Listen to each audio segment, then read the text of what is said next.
The first book of Moses, Bereshith, chapter 1, first creation by Elohim. In the former time periods, as a powerful sign of working, chief son and heir Elohim filled with choice things, behold, as a sign Shemayim, the place of the names, and behold, as a sign Aratz, the chief place of running. But observe how Aratz was unorganized and empty, and Shishak rose up from the deep waters, went up to its face, but the Ruach Elohim, as a wall of protection, moved violently upon the surface of the waters. Elohim then declared, light he will exist, and light he will exist. And Elohim gazed upon that beautiful light, and Elohim made distinctive the light from the darkness. And to the light Elohim called out the name Ya'un, and to the darkness he called out the name Leah Laha. This was the close and the dawn of the first age.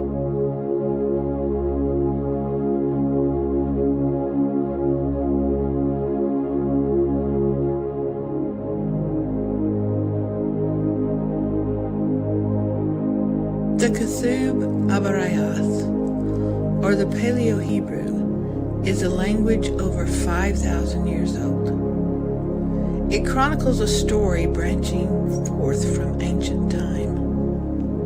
His story, Yahweh. Walk into his story. Read the Paleo Hebrew scriptures.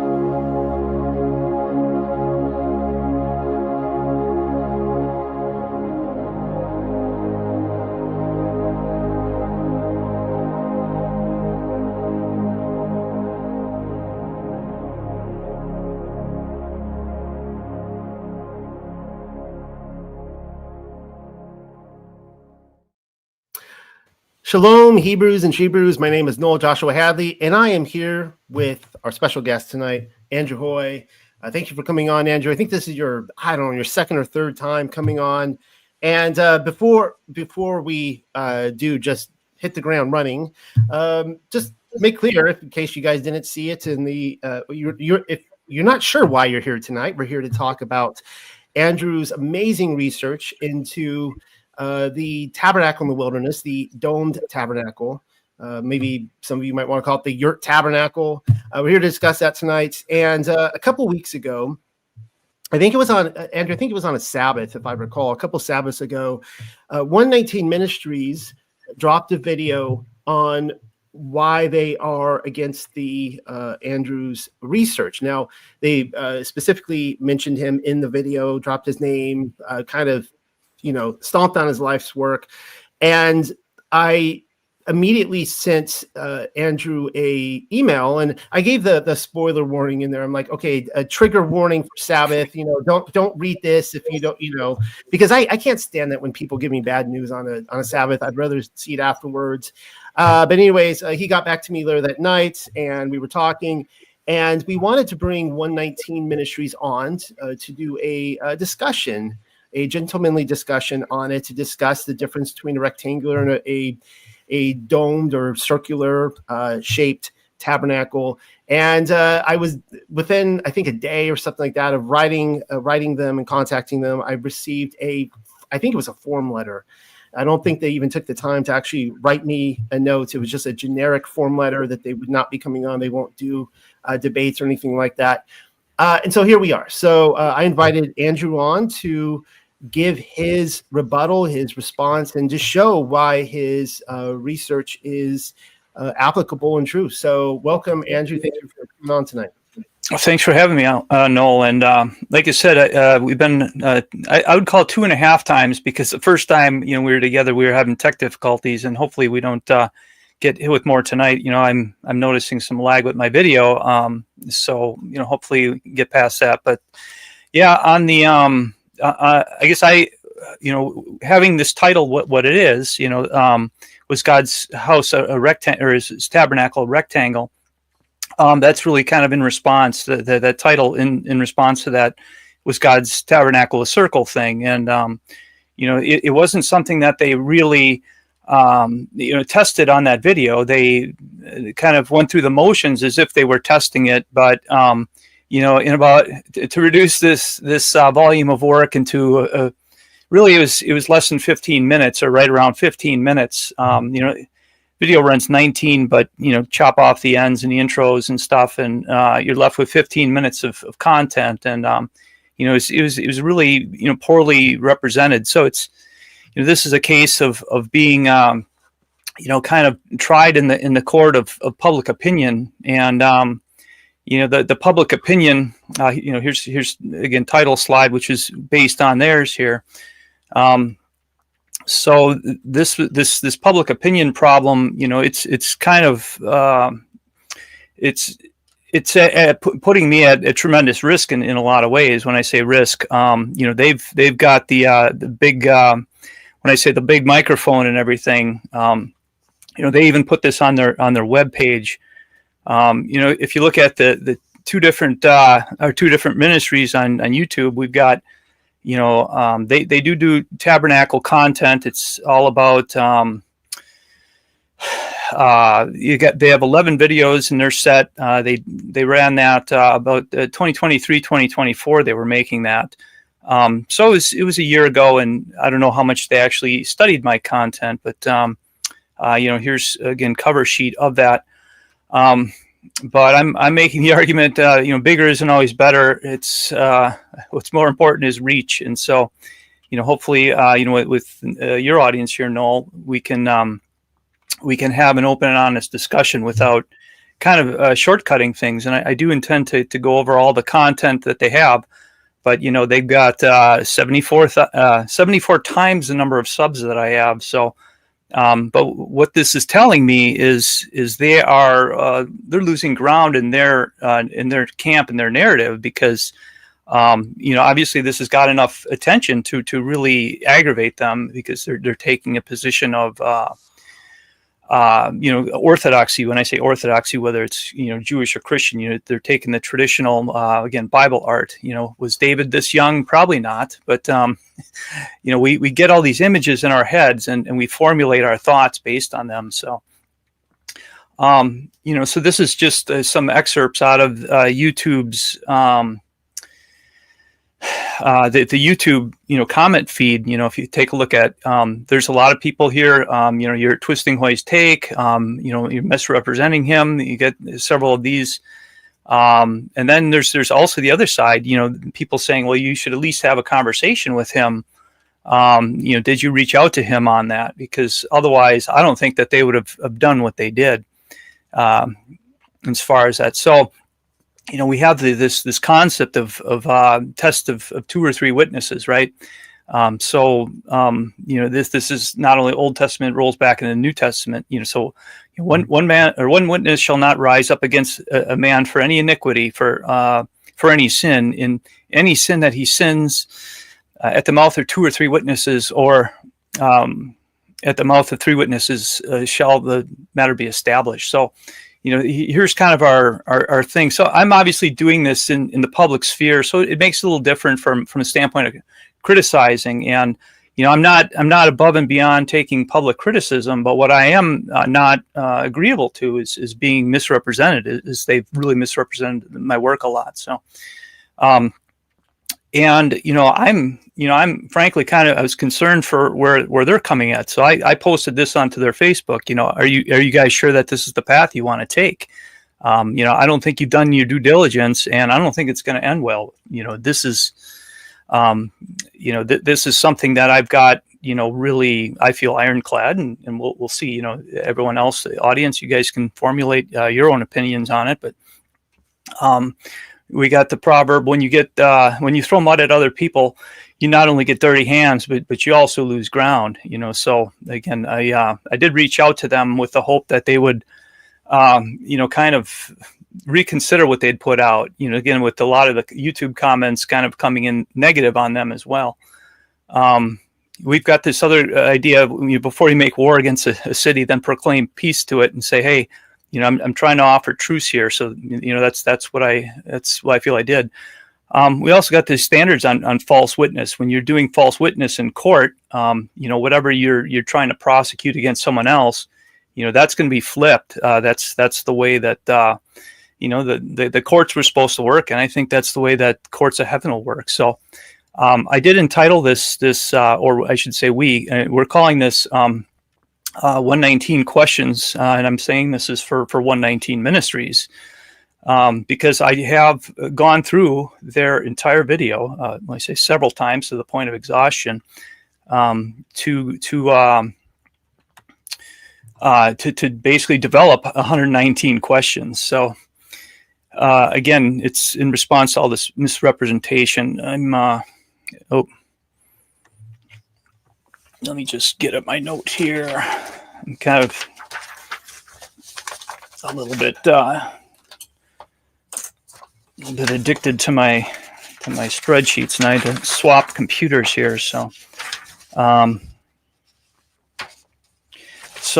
of the questions is, why did they ignore all these public calls? And I'm going to get into playing the videos, but and again, why didn't they want to work towards a peaceable solution? And why did they decide to do this kind of in the court of public opinion? This is something troubling. So I'm going to go over to the video here and start playing that. Okay.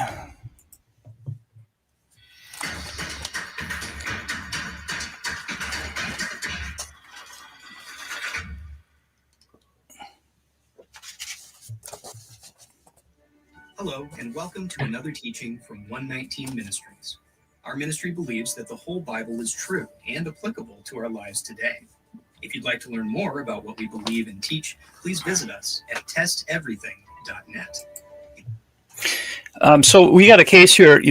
I had to figure out who this was. So my question, why? I'm sorry. Yeah, he's a new guy. I didn't know who he was either. Yeah, so I think that's kind of troublesome. So you've got him mentioning my name on video like 7 times, where he just goes by question marks. So you see the 119 tag on him. So this is why I made my one Project 314 name tag here, because I'm more than just a number. This is between my name. I've got my name. I've had this released on. Oops, there we go. I've had this my contact information online for quite some time, so it's not like I'm extremely hard to get a hold of in that.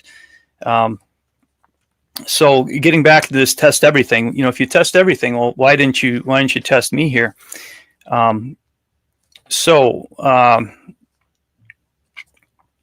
Let's see. So we got the public concerns here that aren't being addressed, but let's see.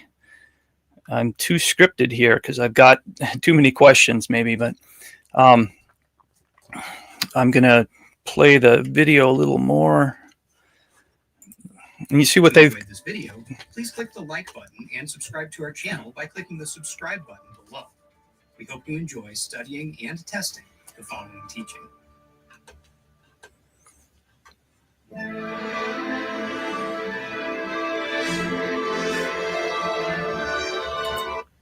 So I'm amazed here they've kind of cribbed my my 3D stuff. Again, you see there's really never any credit given on that. We got the ironically the courtyard is distorted in the back. I just wish they would have put this much time into the exegesis as they had put into this. Some of the whiz bang displays. The AV people they're pretty amazing in a lot of ways. So again, why fail to cite copyrighted content is a little bit of a thing there. This question of was God's tabernacle a circle? The title in itself really doesn't make sense because a circle is obviously a 2-dimensional construct. It's more of a theoretical thing. A tabernacle can't be an actual 3D. It's an actual 3D thing, and you're talking about mixing shapes and concepts. We'll get into a lot of that here.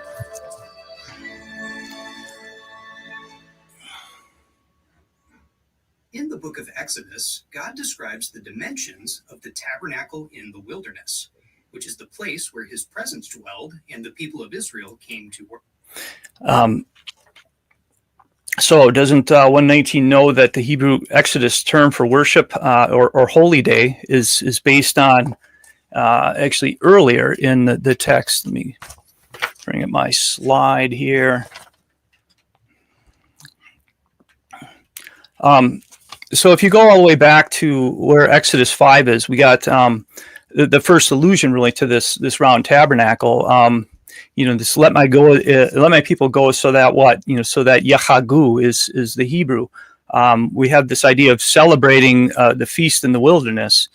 So what is this feast? What is this word all about? Yachagu comes from Chag, which comes from Chagag. Chagag is to move in a circle, to march in a sacred procession, to observe a festival, by implication be giddy. We've got the Hajj. Everyone's familiar with that, with Mecca. So why don't we go around the cube? Well, because people happen to get trampled to death on that. So if you can imagine Israel doing their festivals in this circular way, this is really what this is a distortion of the proper thing, which is, again, why were they dancing in a circle? Why is the word for feast, Hag? I think I'm ahead of myself in the video again. Okay, so again, this is more than about shapes. This is also about numbers. So I'm bringing up the count here. So we've got the issue of counting the numbers, right? This is just kind of a little excerpt to show you the kind of the level of thought that's gone into some of these models, or kind of the lack thereof. This is out of Exodus 27:16. And for the gate of the court shall be a hanging of 20 cubits of blue, purple, and scarlet, fine twined linen, wrought with needlework. Their pillars shall be 4, their sockets 4. And so what do we see here? 1, 2, 3, 4, 5. Hebrew got achad, naim, shalosha, arba, chamesha. So we've got minus the lightning strike. We have five posts. So this is where these criticisms, the quality of the criticisms come from. So again, before we get too carried away with shapes, let's start with numbers. Let's see. Well, including the count was perfect, because if you want me to pay attention to math, just put the count in there, and then I'm like, oh, I get math. So that's perfect for guys like me. So again, thinking twice on how much we're going to take all these claims at face value. So worship him. The plain language of Exodus seems to indicate that both this tabernacle and the courtyard that surrounded it were laid out in a rectangular formation. However, there is a dissident view that has grown in popularity recently, that the tabernacle was laid out in a circular formation instead. In this teaching, we're going to compare this view to the scriptures and see if it has any merit. Before we start, we should explain why this issue is worth examining. Who cares what the shape of the tabernacle was? Why does that matter? There's 2 things we can say in response. First, God commanded his people to construct the tabernacle in a very particular way, so it mattered to him. That alone is enough to make it worth talking about. But second, this issue is significant because it creates questions about the reliability of the Bible.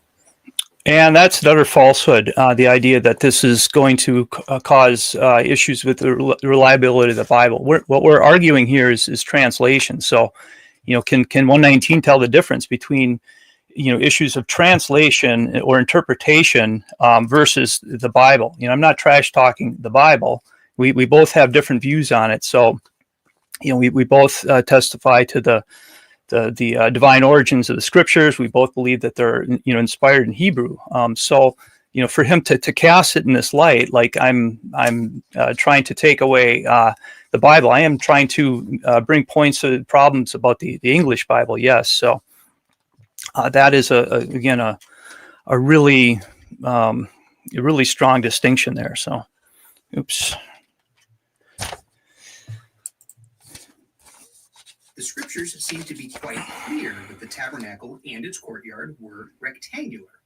Exodus 26, verses 18 through 22. Again, some of the key language there seems quite clear. We're talking about opinion in some of this, and a lot of times they're presenting it as fact. So my question, they're going to Exodus 26, 18 through 22, but they're not starting at Exodus 26, 1, and herein lies the problem. Why not go back to where I'm starting to bring some of this content up? And those of you who've seen my slide, obviously you can go back and pause slides, but a lot of this content that we're talking about is predicated on these earlier texts, which again, they're just in a jump ahead. We'll ignore that thing. So my question again, why does 119, like all the other rectangular frame advocates, assume that the shape of the tent is more important than the shape of arrangements of the fabrics? So they go right into the frames all the time. I've got Ramban commentary.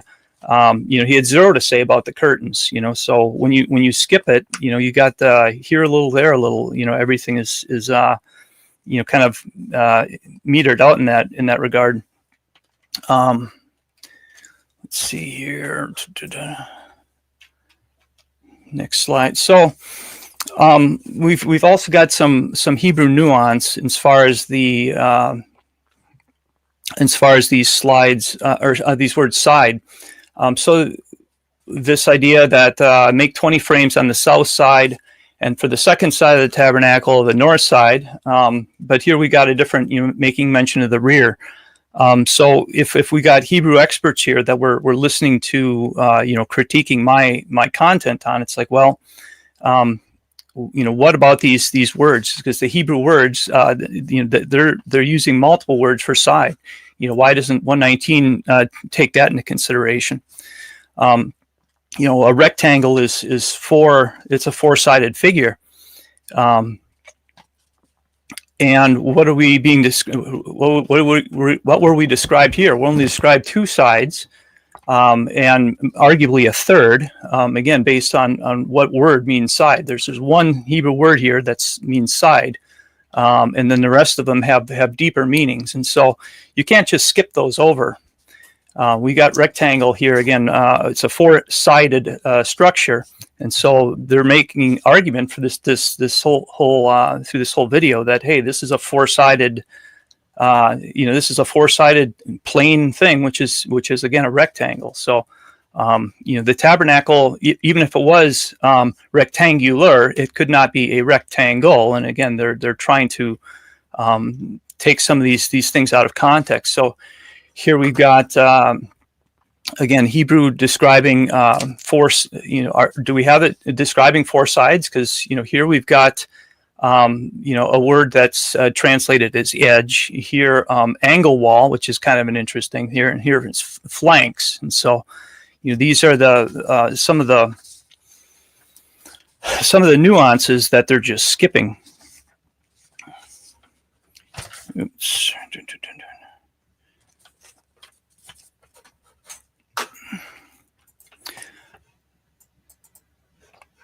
So again, we get the counting effect. We got how many sides? 1, 2, and 3. We got 20 beams on the north, 20 on the south, and maybe west of 6. So are we describing a triangle here? Are we describing a trapezoid? What's going on? The assumption, it's all about assumption. So does the tabernacle plan really have four sides? Oops. And keep playing here. You shall make the frames for the tabernacle, 20 frames for the south side, and 40 bases of silver you shall make under the 20 frames, 2 bases under one frame for its 2 tenons, and 2 bases under the next frame for its 2 tenons. And for the second side of the tabernacle, on the north side, 20 frames, and their 40 bases of silver, 2 bases under one frame and 2 bases under the next frame. And for the rear of the tabernacle westward, you shall make 6 frames. Exodus 27, verse 18. The length of the court shall be 100 cubits, the breadth 50, and the height 5 cubits, with hangings of fine twined linen and bases of bronze. Okay, so again, how does 119 even know the court here is even quadrilateral, right? Again, quadrilateral having 4 sides. Here there's mention of an overall length and an overall width. They're basically jumping ahead again on all the other text that was before it and just coming up with again, foregone conclusion.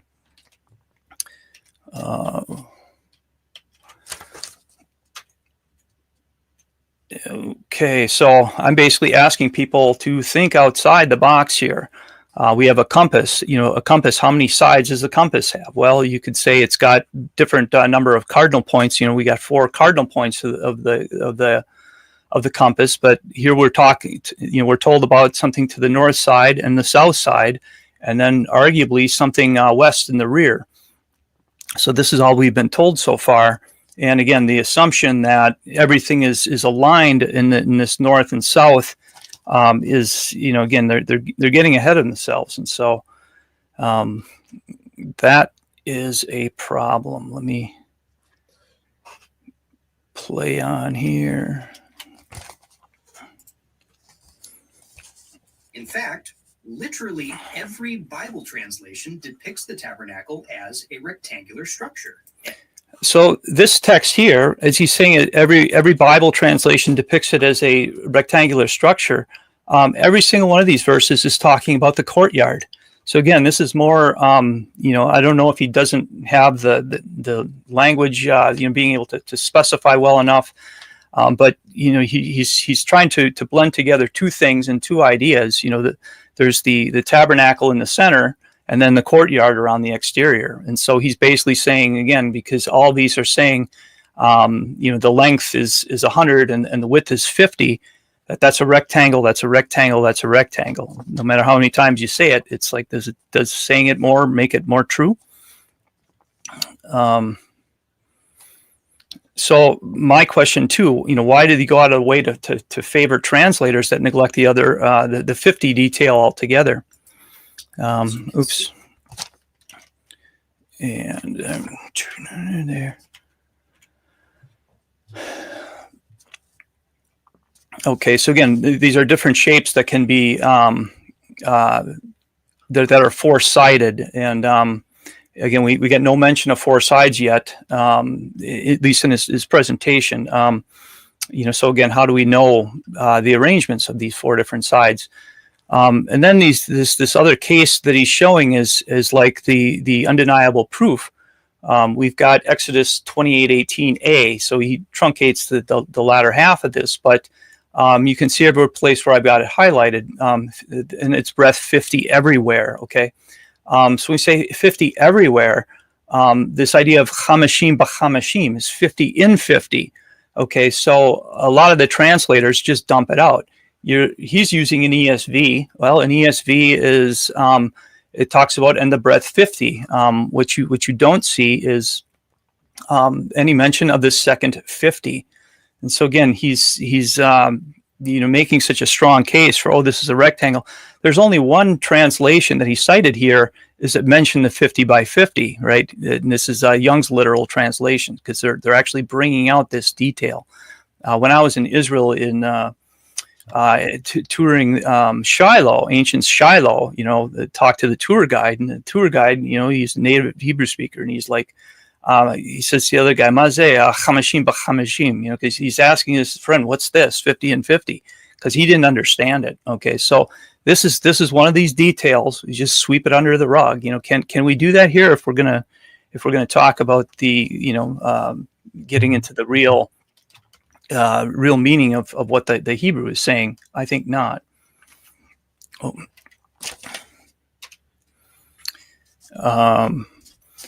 So, why is this 50 and 50 or 50 by 50 possibly? Why do they omit it in the other direction? So, they're using it in this capacity like it's enveloping, make it everywhere that way or throughout or at the other end.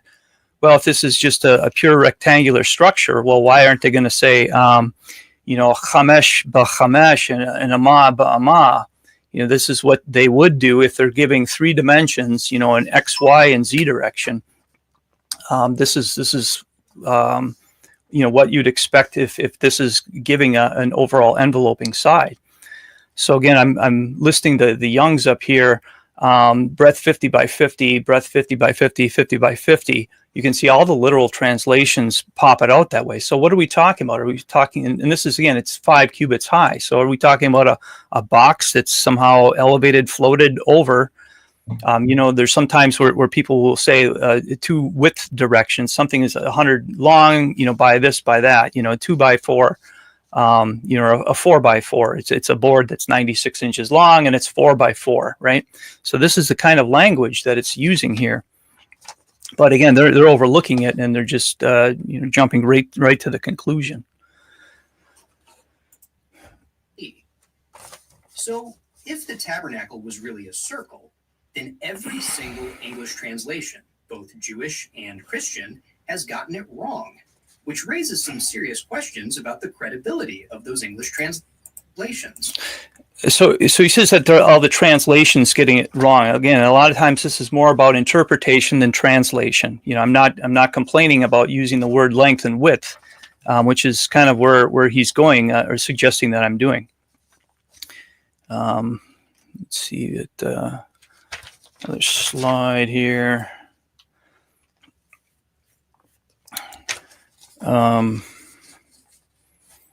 Okay, so here we got the case of the courtyard. If it's, I put in a potato, just to show like any possible dimension here, or any possible shape. It can still have a width. It can still have a length. Here we've got, again, on the circle, we got something with 100 long. It's got a width of 50 by 50. And again, this doesn't seem to account for it in the rectangle world.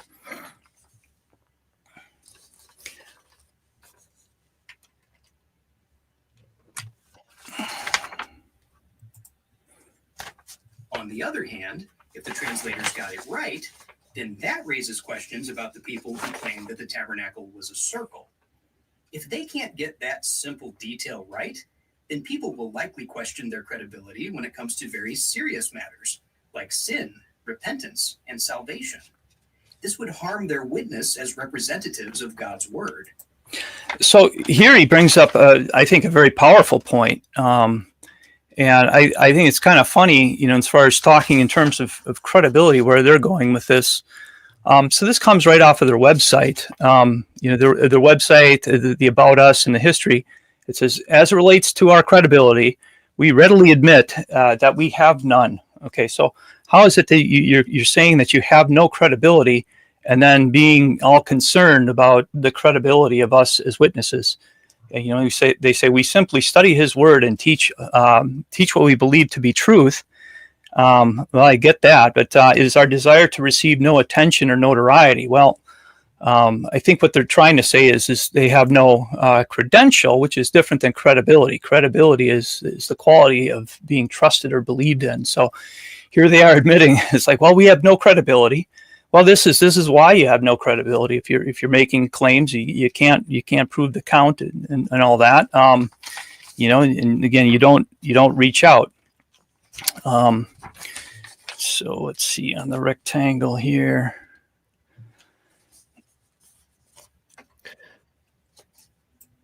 There's a lot going on. I almost think subconsciously too. I mean, I've been taking notes here. Maybe towards the end of it, we can even attack the elephant or address the elephant in the room as to what I think is really going on. But anyways, I'm not talking much because I'm just really taken with everything you're saying. Yeah, I'm sorry. I'm kind of like when I say drinking from a fire hose or kind of delivering from a fire hose because all this has been rattling around. I feel bad that this has been a bit unrehearsed because, kind of pressed for time and deadline here to try to put something out, especially before, the Parsha comes up, which is Teruma, which is on Saturday. So, it's definitely not as polished as I'd like it to be. And kind of going through the question list here, it's just like, okay, well, this is It looked like it was about 35 minutes or so as far as all the content that I recorded here, but it's a little hard on the bouncing back and forth, and I usually do better speaking extemporaneously but I was trying to really, match question for question here, or not question for question, but they're making all the statements, and so I'm questioning a lot of their statements, and some of it's a lot of it's in the slide presentation, but some of it's in my notes here. So again, I apologize for being a little rough around the edges here on my presentation. So.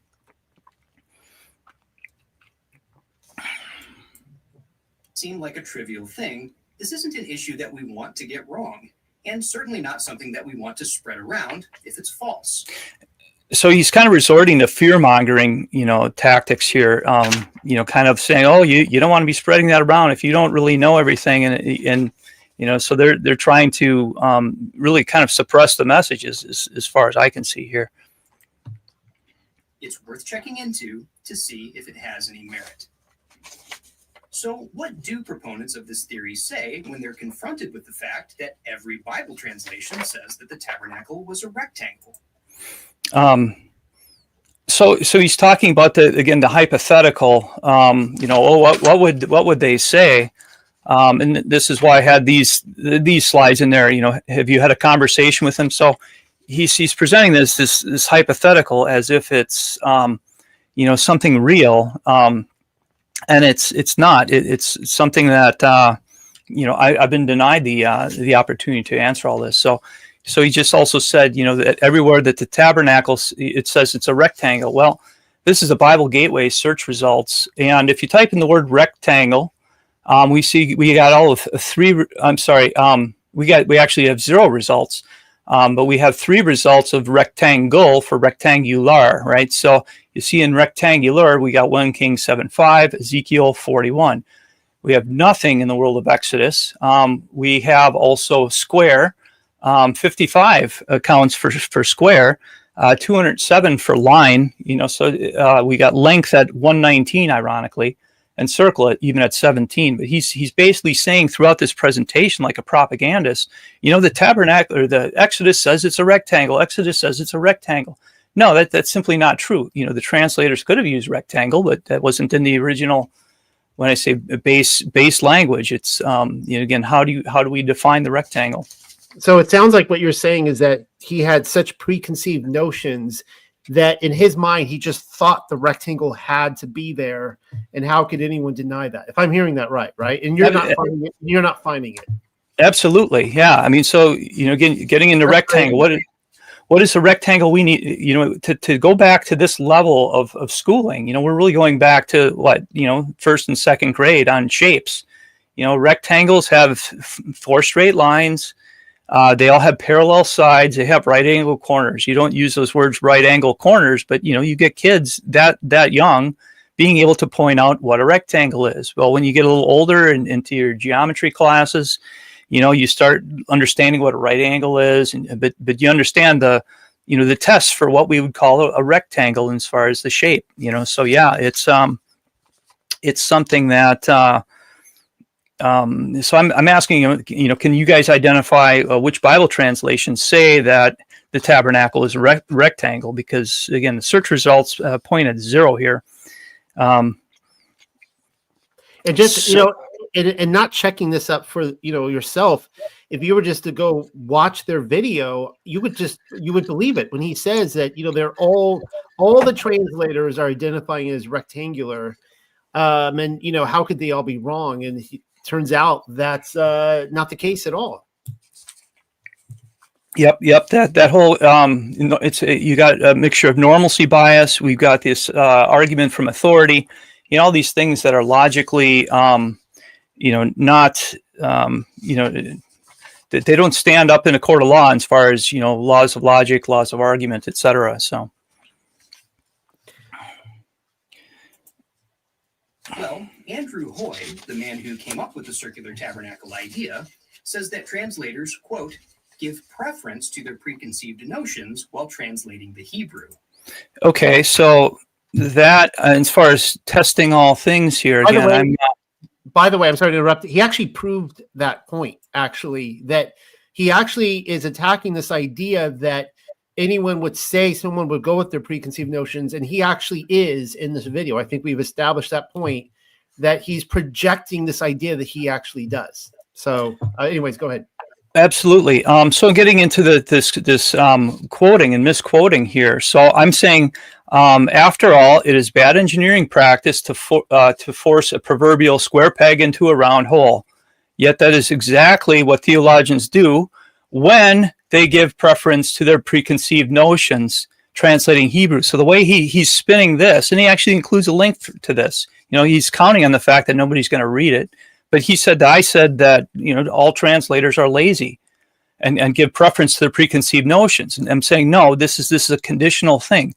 So he can't even be honest and reproducing some of the basic statements that I've made here. So this is why this sort of stuff is just so it's frustrating to deal with, again, because they've got this audience 74 times bigger than mine, and they just say whatever they want, and boom, it must be true. He speaks with such a nice tone and demeanor. He sounds so simple to listen to, and he sounds so smart, right?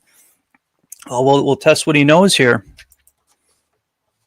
Basically, he claims that the English translators were lazy and relied on tradition rather than carefully parsing through the Hebrew text that describes the tabernacle. Okay, so we have a little bit more on the quotation thing. So I have another excerpt here. This is from a Facebook post. I don't know if he got it, but it's a rectangle dummy was my my joke, because there's a lot of different ways that they arrange the courtyard, in the rectangular system here. So I basically said those lost in tradition and translation are completely unable to see other directions in sacred Bible texts, like the Hebrew reference to clockwise and around, which again, he doesn't do so much in this video here. He does it just a little bit at the end, but you'll see how lacking that is. And all the more they are too lazy, inept, or just too indifferent to do or to count the posts or do the math as they read the larger description. So let's get back to our counting the posts again. So I'm making the claim that these people are lazy. Sometimes they are. A lot of people don't want to look it up. Here we've got Exodus 27:10, and the 20 pillars thereof and the 20 sockets shall be brass. The hooks of the pillars, their fillets shall be silver. But we have 20. I should have been 27:9. Make the court of the tabernacle south side southward. There'll be hangings of the court 100 long on one side. So here we got the 100 long on one side, and there's not 20 posts. There's 20. I'm sorry. There's not 20 posts. There's 21. It's like, well, that doesn't matter, because it's a rectangle, right? And this is where they go with all this. It's as ridiculous as it is exhausting there. So, well, let's test that claim by looking at the Hebrew text that describes the tabernacle. Specifically, let's look at the verse we've been citing that describes the courtyard. Exodus 27, verse 18. The length of the court shall be 100 cubits, the breadth 50, and the height 5 cubits, with hangings of fine twined linen and bases of bronze. Earlier in Exodus chapter 27, we're told that the south and north sides of this courtyard were 100 cubits long, while the west and east sides were 50 cubits broad. Okay, again, he's still missing this 50 by 50 as he's putting this out. So he's calling it the biblical model. I'm saying no, this is 119's model. Because again, this Young's literal translation, they're missing that, and they're missing that in the Hebrew. So where did these missing 50 cubits go? And here, why again, not a length of 100 by 100? He's got two sides shown with two measurements, and that's supposed to be some sort of evidence for us. On the surface, it sure sounds like this is describing a rectangle with 4 sides, whose dimensions are 100 cubits by 50 cubits. However, Hoy claims that the Hebrew says otherwise. He says, quote, the dimensions for the courtyard are described as being exactly 100 cubits long that is diameter, with the north and south portions each measuring 50 cubits wide, that is radius. So, according to Hoy, the 100 cubits is not the length of a rectangle, but the diameter of a circle. And again, I never said it's not the length of a rectangle, or it couldn't be the length of a rectangle. It can be in some cases, but this is a case of locale and understanding what that length and width are. And the 50 cubits is not the width of a rectangle, but the radius of a circle, which is naturally half of its diameter. So again, he's using language like you either say length or you say diameter. You either say width or you say radius, and that's just again more logical fallacy here. So he has this listed as my model, and I say no because why would 119 exclude the 3/14 circumference while depicting my model? This is again a big part of this understanding. And here's this diagram I showed before. Again, you guys can pause that and grind that out. But this really starts in Exodus 26, verse 7 through 13.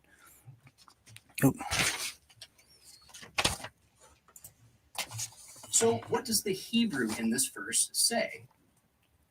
This verse uses two key Hebrew terms. One is orech, which is translated length, but which Hoy claims should instead be translated diameter. Okay, here's again some of the subtle half-truths that are being made on all this is just again I think along the lines of exhausting. Well, first of all, let's look at what word we're talking. We said Hoy claims it should be translated as diameter. And this is not true. I'm basically saying that it can refer to a diameter because it is a length. Again, a length is a diameter. Not all lengths are diameters, but all diameters are indeed lengths, like it or not. He happened to quote a verb here, which is H748, orech being in verb form. Again, this is the idea of to be long is the verb, and again you got Hebrew verb and noun in a relationship where the verb is always, the action verb is always the strongest idea in the scheme of things there, as far as understanding what the noun's all about, because something is what it does, and vice versa. So Hoy claims translators map orech for length to 753. So if you take a look at Exodus 27:18, what do they map it to? H753, the length of the court. So I've never said that word should be changed. I've never said, change that word for length and make it diameter, across the board. But this is where he goes. This is, again, I think it's along the lines of libel or slander, or a combination thereof, as he's giving it both in spoken as well as in written form here. So what is 119? 119 claims H748 refers exclusively to rectangular length. 119 mismatches numbers improperly, improperly correlates parts of speech. So I say that orech refers to both distance and time, and diameter happens to be a distance. So if you take a look at the word diameter, this is just basic, Googling, Merriam-Webster type stuff here. Diameter, straight line segment that passes through the center of a circle or sphere from one side to the other. The length of such a line segment. Here also we've got defined the length of such a line, the width of such a line. So he's kind of quoting me out of here, where I'm just saying that in later Exodus text, the same sheets are hung from metal frames in order to create the courtyard, which again, he doesn't mention any of this. Not surprisingly, the dimensions for the courtyard are described as being exactly 100 cubits long, i.e. diameter. In this case, again, I'm trying to explain something to someone. I'm not trying to tell them how to retranslate anything. And with the north and south portions measuring 50 cubits wide, and or radius. So I've also said saying length is i.e. circumference here. So why doesn't he just assume that I'm saying that length is always circumference, which again I'm not saying. Let me just see if I right slide here. So again, why doesn't 119 show their audience the meaning of these words? You know, he goes right into saying what these words mean in Hebrew. He quotes a verb instead of the noun that's associated, and then he misses all the other depths that are being described here. So take a look here: length of physical length or of time. So the fact that these two things are interrelated. We have orech. Well, what is orech? We get the English word, what? Arch. It sounds an awful lot like arch and arc, right? So you got the A, the R, and the K sound, right? Arach. You know, so my question, you know, we have something that's relating to luminaries, because you get into the length of a day. You know, what does that have in common with the length of a distance? You can see the sun move in the sky a certain distance. You see the sundial. There's something that spans and spreads. So again, this whole idea that you know, that it has to be, you know, it's for a length, and it's for a length of a rectangle exclusively. He's having you ignore all of this content. This is something he just doesn't even bring up, which I think is curious anyway. But so again, why not? You know, why doesn't 119 teach their audience? I know, you know, Noel, you got you know, Pamela working with her. You're getting into the ancient side of the language, you know. So in order to just instead of telling people what these meanings are, you know, we have the idea of the sounds, the phonics. How do the phonics come through to modern day? And this is really the idea of Edenics. You know, what words do we form out of arch? We get architecture, archery, archives, archaeology, architects, archangel, all these things which are related to either a measure of time or a measure of distance. And so again, I'm not saying that this is I actually do have an article on the Tabernacle being basically a divine timepiece as well. So I think it was used in conjunction with calendars, which stands to reason, because you have it's called the Ohel Moed, and it's tied into the Moedim really. So anyway. The other is rochav, which is translated breadth, but which Hoy claims should instead be translated radius. So the question is, how should these words be translated in Exodus 27, verse 18? Should they be length and width, or should they be diameter and radius?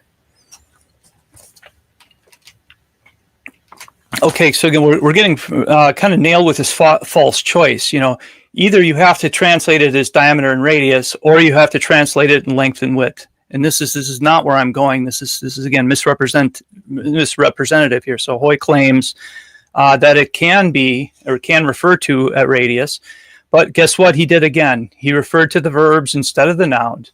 You know, the verb having to do with to be or grow wide, to grow large. We have the part of speech, verb, right here. Well, what do we have here? H7341. Well, he's quoted 7337. Again, I'm happy he did it, because ironically, it helps shed light on the meaning of what rochav really is all about. So, so thank you for doing that, Mr. 119. Here again, this is, I think, libel or slander that say that I'm saying that you should translate all those that way. Here is the H7341, breadth, width, expanse. Okay, so it's not limited to say the length of a rectangle per se. So is rochav only used for describing rectangles? Again, we have the privilege of seeing the verb, you know, to be or grow wide. We have the reference to a broad place. We have a reference to a street or an avenue. And so again, this is the only meaning that 119 says this thing can have. So, you know, what's up with that? So I'm sorry, I'm not phrasing all these things as questions, because I do have them all phrased as questions in my notes, but it's a little bit tedious for me to try to get at that when I've got a lot of content on the slide. So, so how does this work in the round model? You know, on the width, the idea of rochav, and this is where again we can get Pamela will probably be grinning ear to ear seeing the idea of width being kind of called out. So rachav, resh, chet, bet. We have the idea of head, a wall, and a tent. Well, this happens to be referred to as the head, the center of the tabernacle. You can see it. It's actually written not only in Paleo, but it's existing in the literal Hebrew text, which again, I dare say that they have not taken a look at. The wall, this is a tent wall. The chet is actually representative of a tent wall, and or I should say a wall. Period. And the bet having to do with a tent, and so we've got this idea that the rachav is from the head to the width of the tent, and we see this kind of being used in capacity of roads and so forth.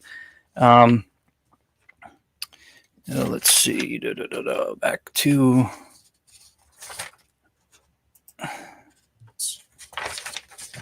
Let's take a look at the other places that these terms are used and see if there's any reason to translate them one way or the other. So this is kind of maddening. He goes over like 7.5 minutes on some of this, and we're going to be able to go through some of this a little faster, hopefully. But getting into, I should have stuck on my PowerPoint here. So again, this is what they're saying. In effect, they're saying that this is always a rectangle when someone's measuring the length and the width. Well, how about measuring something that's not perfectly rectangular? Well, 119 would say this is always a rectangle too. This is always a rectangle, a football, or again a potato. He's creating a world in which we can't measure anything but rectangles. Because we have the length and the width specced out all the time, all sorts of cases in the Bible, and he's making the case, no, it's singularly rectangle, and we're going to show that false as well. So how do you deal with things with rounded corners and the like? And this is kind of where he's taking us with his Ark of the Covenant, which here is at Exodus 25, verse 10. So he's bringing this up. Again, they go on 7 minutes of giving different examples rather than giving the actual definition, rather than looking at the core, the basis for the etymology. Just okay, I'm gonna cherry pick definitions and give you more cases of confirmation bias to prove the point. Yeah, in fact, this right here, when I watched this video, as soon as he went into the Ark of the Covenant, I'm like, there's the sticking point right here. This is where they're going to reel their audience in and preconceived notions, because most of the people watching this 119 are going to go, yeah, there's no possible way the Ark of the Covenant is, round shaped, circular. And yeah. When I haven't even asserted that. It's like I don't deal with the holy furnishings. I'm like fixing, when I say focusing on the tabernacle, because that's part of it. It's like, well, that's a big enough hill to climb. So no need to upset the Indiana Jones fans, so to speak. But when we have, so he's saying that everything is rectangular. So what point does something cease to be rectangular? Okay, because we got rounded corners here. Can we no longer call this a rectangle? Is it kind of a rectangle? Because look at this, what the ark is. These wonderful things, they look like spools that you would have turned in your furniture back from the 60s and 70s, right? We've got a lid. Well, the lip of that lid seems to be bigger, and so he's making the case here that that length and width, again, we have to be rectangle. Let me go back and play this a little further. They shall make an ark of acacia wood. 2 cubits and a half shall be its length, orech, a cubit and a half its breadth, rochav, and a cubit and a half its height. Here we have the terms orech and rochav being used to describe the dimensions of the Ark of the Covenant. These same words are then used to describe the cover that was placed on top of the ark. Exodus 25, verse 17. You shall make a mercy seat of pure gold. 2 cubits and a half shall be its length, orech, and a cubit and a half its breadth, rochav. In these verses, the words orech and rochav must be referring to the dimensions of a rectangle. So again, if this is a rectangle, look at the box. Are we measuring, from this outer, vertical spool piece on there? Is that part of the corner? Because guess what? These corners are protruding even more. Or how about this ring? Are you measuring from the ring? What it looks like is the cover is depicted longer than the bottom piece, but the base is depicted wider where the rings are. So you have all these, again, all this artistic imagery, it hits people's brains and they link onto it. We remember things that we see, but we don't ask the question, well, where's the reference point for this measurement? The other thing is saying mercy seat, that translation is just ridiculous, because you have mercy, we have chen and chesed and racham. And, here we have, getting into words for mercy. You'll never find that with the seat, not to say that God's not merciful, but this whole idea that they call it a mercy seat. It's just another great nickname. Guess what? Like the Ark of the Covenant is, right? Because it's never called an ark, because this word Ark of the Covenant is from this orech term that he's talking about in detail. Never seems to mention that we'll call this Ark of the Covenant, the Aron, which is what the Hebrew calls it. So again, just a lot of missed things. So, he's talking about how, let me get to, I'm jumping ahead on the slide here. If we were to translate these words as diameter and radius, as Hoy does in Exodus 27, verse 18, which is not true, then we would have a spherical Ark of the Covenant with a spherical cover on top of it, which would be absurd. I actually went back and searched through my whole book, my House of El Shaddai book, right? I'm like, well, maybe I did say that. Maybe it was, I didn't phrase it right. And I've only found 2 references to me talking about translate. And they're not dealing with retranslating these words. Okay, so maybe I had said something unclean off the cuff at some point. I can't say that I didn't. If they want to, fish that up through the archives and bring it to public light, I'll apologize, because this is just misrepresentative again. So This is, by the way, this is where I think in their video they go full on ridiculous, where they're trying to make like the table of showbread and everything out to be this big old like circular thing that like you can't hold plates on and stuff, and that's like anyways, I'm gonna shut up unless you talk. No, thank you. Yes, it's a good point. It's not too far off in the point. But here they go through this majestic introduction, showing my CGI Tabernacle artwork, which I hired out, and then part of it I did myself then, and put time and effort. And they take that, no permission, no copyright. They're manipulating it like better than I can right now. If I would have done what they did, it would have taken me a month. Maybe not with AI, I don't know, but it would take me a long time. So they put all this effort in there, and now we've got this drawing with with simplest shapes possible, and he can't even put in spheres for us, and so I added the spheres here, because what he's showing here, it's like, well, it looks like 2 colliding discs. How does one visualize that? And at first I'm like looking at that, I'm like, what is he trying to convey there? So he's went from saying Hoy says it's a circle to, well, Hoy says also it's a sphere or 2 spheres. And by the way, the irony in this too, I don't want to give away that, talk about the elephant in the room yet, but just the sheer irony in this video is beyond cringe. But yeah. Okay, back to the video here. But that's just one example, so let's keep looking. We also see the words orech and rochav used to describe the table of showbread. Oh, here we go. Verse 23. Which I'm not talking about either. Table of acacia wood. 2 cubits shall be its length, orech, a cubit its breadth, rochav, and a cubit and a half its height. It would be rather difficult to balance 12 loaves of bread on top of a spherical table, so it seems sensible to say that this was a rectangular item as well. And again, it's described using the same Hebrew words for length and width that are used to describe the courtyard. Next, we see these words used to describe the curtains that covered the tabernacle. Exodus 26, verses 1 and 2. Moreover, you shall make the tabernacle with 10 curtains of fine twined linen and blue and purple and scarlet yarns. You shall make them with cherubim skillfully worked into them.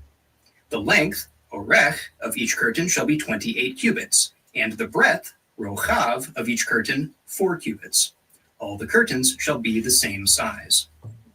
Exodus 27, verses 7 and 8. You shall also make curtains of goat's hair for a tent over the tabernacle. 11 curtains shall you make. The length, orech, of each curtain shall be 30 cubits, and the breadth, rochav, of each curtain 4 cubits. And this is all the more ironic because I'm basically saying, yeah, you start with these rectangular swatches, right? And this is something I'm not remotely trying to say that these things are some other shape. That's again patently absurd, ridiculous. So why would they go down this kind of a tangent like this? And well, I'm just I need to stop rambling like that. But what do I have for a slide here? Okay, we're a little ways from that. But they don't get into like loom weaving. How do you do loom weaving? Going end to end and things like that. So this whole these constructs of like what is being represented and what I'm saying, they're just going so far in left field, and they're dragging all their people with it, thinking that these are my thoughts. And it's like, well, in some cases he's not actually saying that, but that's the kind of rabbit trails that that he's leading people off onto. So the 11 curtains shall be the same size. It's clear that these curtains were large rectangular strips, not circles or ovals. So again, why would they imply that they're ovals? And I never said anything like that.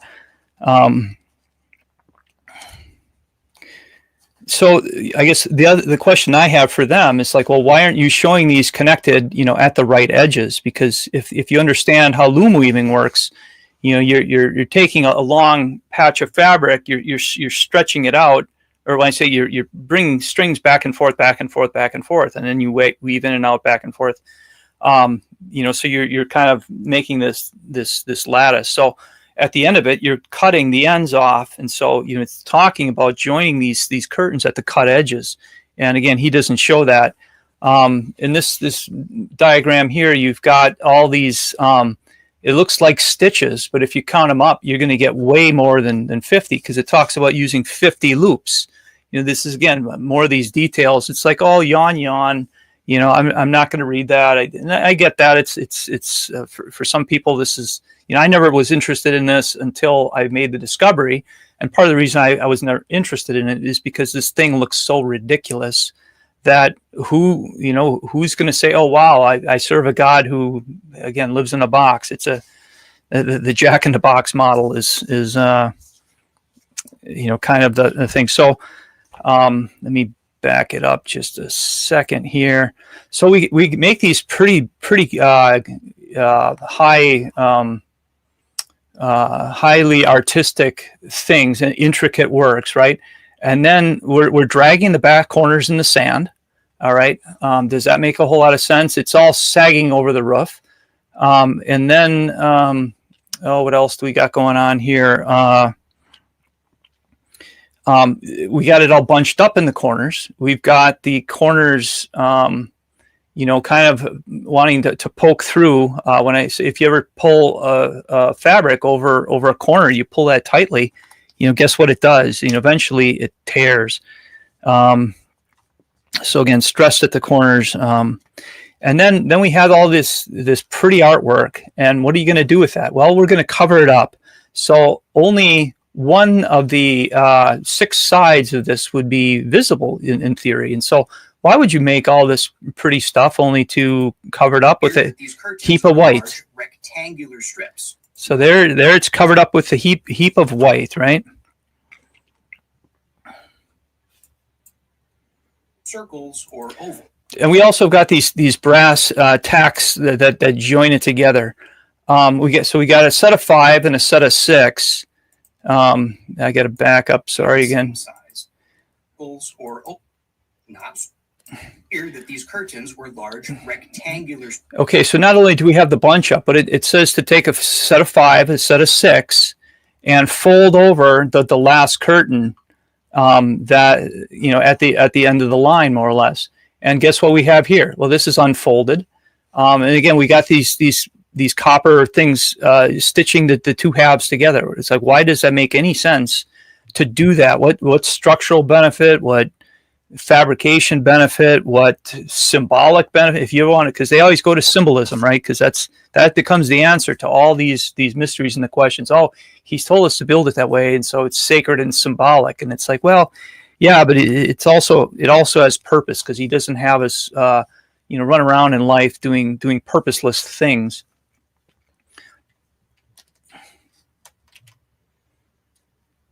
Oh. Strips, not circles or ovals. And again, the words used to describe their dimensions are the same words used to describe the And so here we got everything staked down. I was talking about how this is getting all covered up, right? So you can see the white is overcome this other color. It's also staked down very heavy and pulling it to the back. Interestingly enough, why are we not given dimensions for these 2 layers of leather? We got the reddened leather, and then the upper leather is kind of the way that the text refers to these as. So with this being the upper, then this is the lower.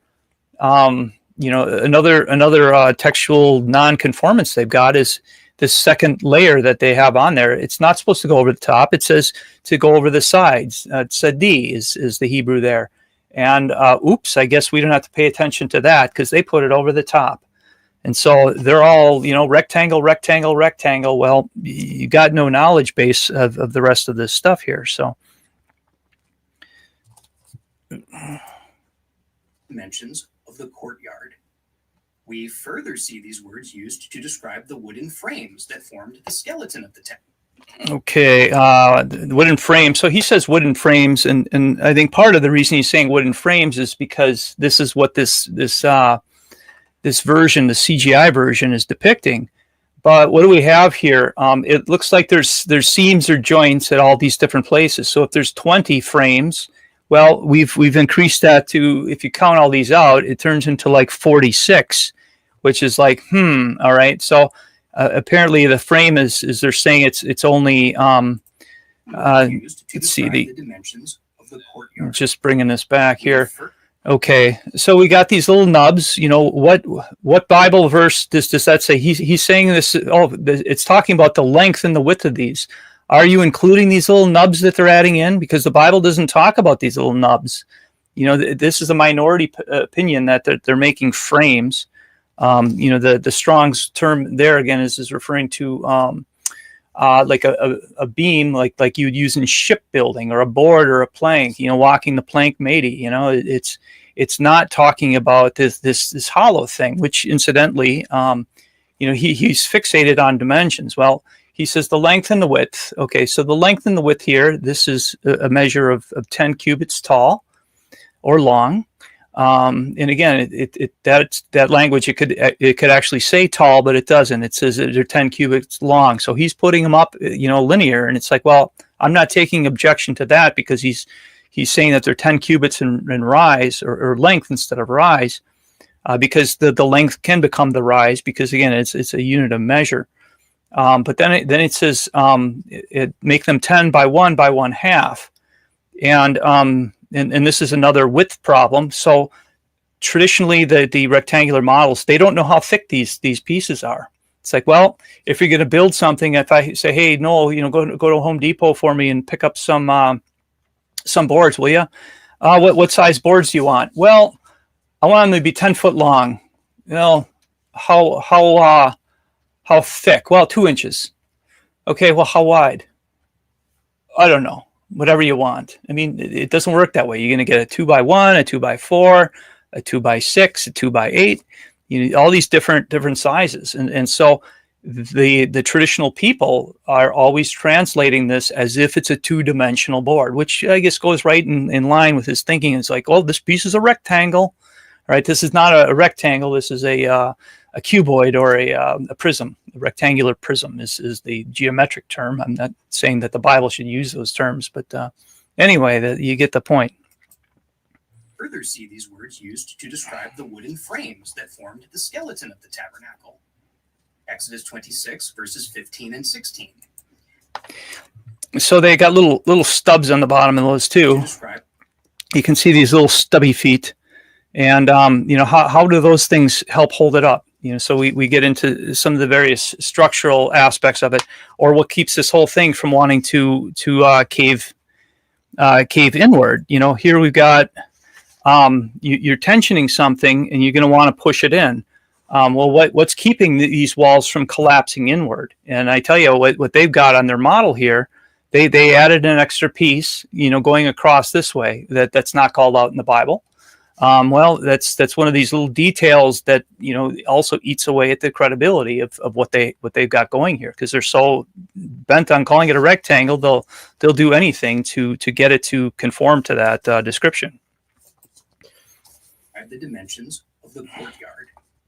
We further see these words used to describe the wooden frames that formed the skeleton of the tabernacle. Exodus 26, verses 15 and 16. You shall make upright frames for the tabernacle of acacia wood. 10 cubits shall be the length, orech, of a frame, and a cubit and a half the breadth, rochav, of each frame. So again, our two-dimensional board here. I thought I had a slide for that. I'm sorry. Hopefully, let's see. I'll just bring up ISA while I'm at it. But hopefully, you guys can envision what what it's like to build with a board with only two directions, two dimensions. Here we go. Old Testament, Exodus 26. 15. For those of you guys who don't have this program, it's ISA, Interlinear Scripture Analyzer. It's excellent. It's a freebie, so please download it and tip the people who put it together, because it's a wonderful tool. So here we have Exodus 26:16. 10 cubits shall be the length of a board, and a half shall be the breadth of one board. Right. So now we've only got two dimensions, but it's basically saying and the board cubit and half the cubit width. So we've got two width dimensions that are being given there, but they're saying, well, no, this is just a two-dimensional board. Again, how does that work, guys? Bring this back here. There we go. These wooden frames, once again, were clearly rectangular, not circular.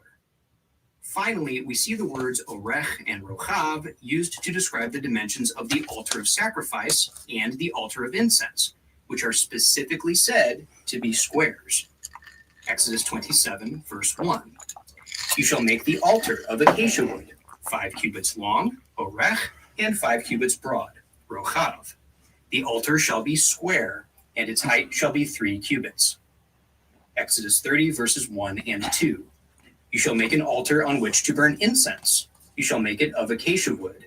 A cubit shall be its length, orech, and a cubit its breadth, rochav. It shall be square, and 2 cubits shall be its height. Its horns shall be of one piece with it. So, every rectangular item in the tabernacle is described using the terms orech and rochav, the same words that describe the length and width of the courtyard.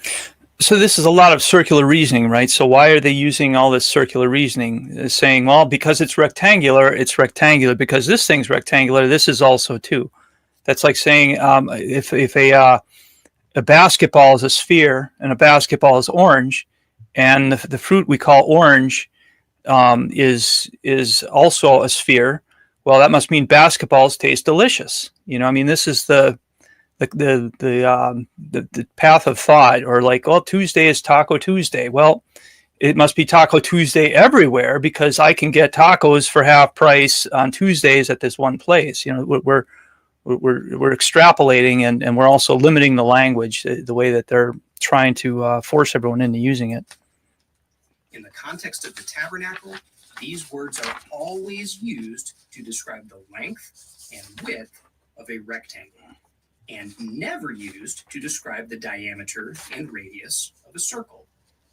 But that's not all. As it turns out, these Hebrew words describe the dimensions of a rectangle every place in Scripture that they're used. Every place, regardless. They're used to describe Noah's Ark. So here's my Noah's Ark slide again.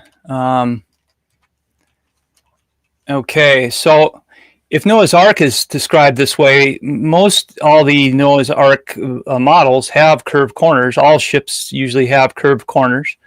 Again, the word for the border, the plank, is the same word they use in shipbuilding. And so guess what they're doing? They're bending some of these pieces. Usually you do not see an ark that is just two-dimensional. So where are we measuring from, and why doesn't he apply the same standard to the height, right? How could we have this cutesy little barn house on top of the ark if, in fact, if we're expecting basically a cuboid? So I'm making a 119 meme here for them. I'm quoting him directly here. As it turns out, these Hebrew words, orech and rochav, describe the dimensions of a rectangle every place in Scripture that they're used, regardless of the context. They're used to describe Noah's Ark. So again, should we expect right angle corners? This is 2 Mark 11:06, and it's for John 4 119. So anyway, should we expect right angle corners on Noah's Ark? These are 14 giraffes. I don't know what the height of a giraffe is, but are we going to make them? I made them Minecraft models to, help with their comfort level of meeting their expectations on shapes and lines and dimensions here. So I like that you had 14 giraffe, being that they're clean animals. So right. And you'll never find drawings like that, so thank you. I'm back up to that, because it says in Genesis 7 that you should take two pair of all the clean animals. Giraffe is a clean animal. The rabbis say, well, they're clean, but we can't eat them because we can't do a kosher slaughter right, because we can't reach the neck or something like that. But yeah. So or they couldn't do proper draining on them or whatever. But they're like a cow with a long neck, essentially. But it talks about how all the clean animals that you're bringing on, 2 pairs or 7 pairs of 7 sets of pairs, and you got these animals. Well, they got a different breeding cycle. They don't have litters. Cats and dogs have litters where they get scads of them. These things are bearing calves, and you're much slower reproduction rate. So, this is our friends in Kentucky too. The Answers in Genesis folk don't do that math on the reproduction side, and this is why all the artwork they're showing all the, they don't show any domesticated animals walking into the ark. It's all wild animals, like as if there were no cows at the time. No sheep, no goats, and you'll never see sets of sheep and goats in sets of 7, pairs of 7. It's always 2 by 2 by 2 by 2, and this isn't even a Hebrew thing. This is just like a basic English Bible literacy problem. But without going down that rabbit hole or that breadcrumb trail or whatever, I mean, you and I know the reason being is that they don't want to address the fact that there were clean and unclean animals before Sinai, and so right. And that's the big issue, right? That's what they don't want you to see. And they actually have a pair of giraffes going into the ark. When I was out there, and of course they don't show the error that there should have been 14 of them going in, but they only show 2 because they don't want you to notice that they are clean animals. You betcha. King Og's bed, Solomon's temple, Solomon's palace, the altar to Solomon's temple, the rooms in Ezekiel's prophetic temple, and the courtyard to that same temple. Okay, so in Genesis, so if this is his argument that every place where we find orech and rochav together, that must mean a rectangle. I think it's funny he's casually missing Let's see, where is that? I got my slides again. There we go. We're missing Genesis 13:17. Abraham was told, "Arise, walk through the land in the length and the breadth of it, in the length of it and the breadth of it, for I will give it to thee." And so here we have Orech and Rochav here, right? And yes, the same strong numbers matched up, if that helps everyone there. If anyone's ever walked around in Israel, it's not real straight.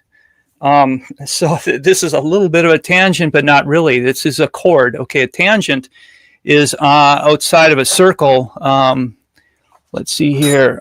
So I got a round thing. So a tangent is on the outside. A chord is what intersects a circle.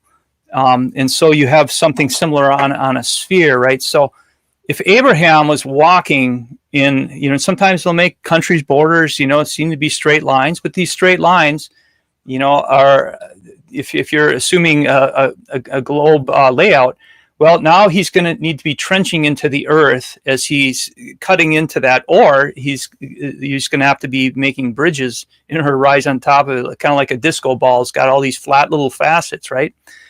Because if the land has got this curvature, then he's got to carve into that in order to satisfy what a rectangle is. A rectangle is not bent. We've got this idea that a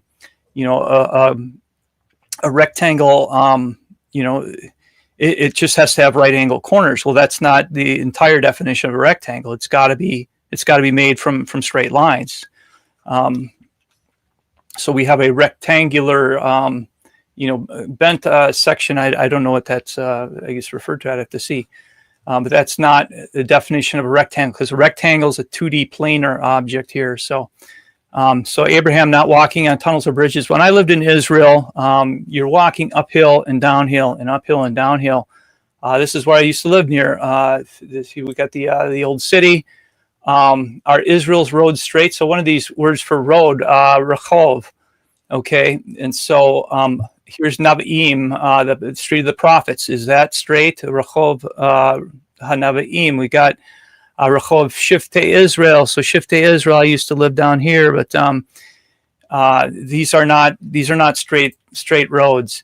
Here's the road from in Old City in Jerusalem. They got the Jaffa Gate, the Yaffo, and Yaffo Road also, but Rechov Yaffo. And so this Jaffa Road, was as I understand, it used to run all the way to Tel Aviv. So if you're driving up to Jerusalem, you're on all these switchbacks.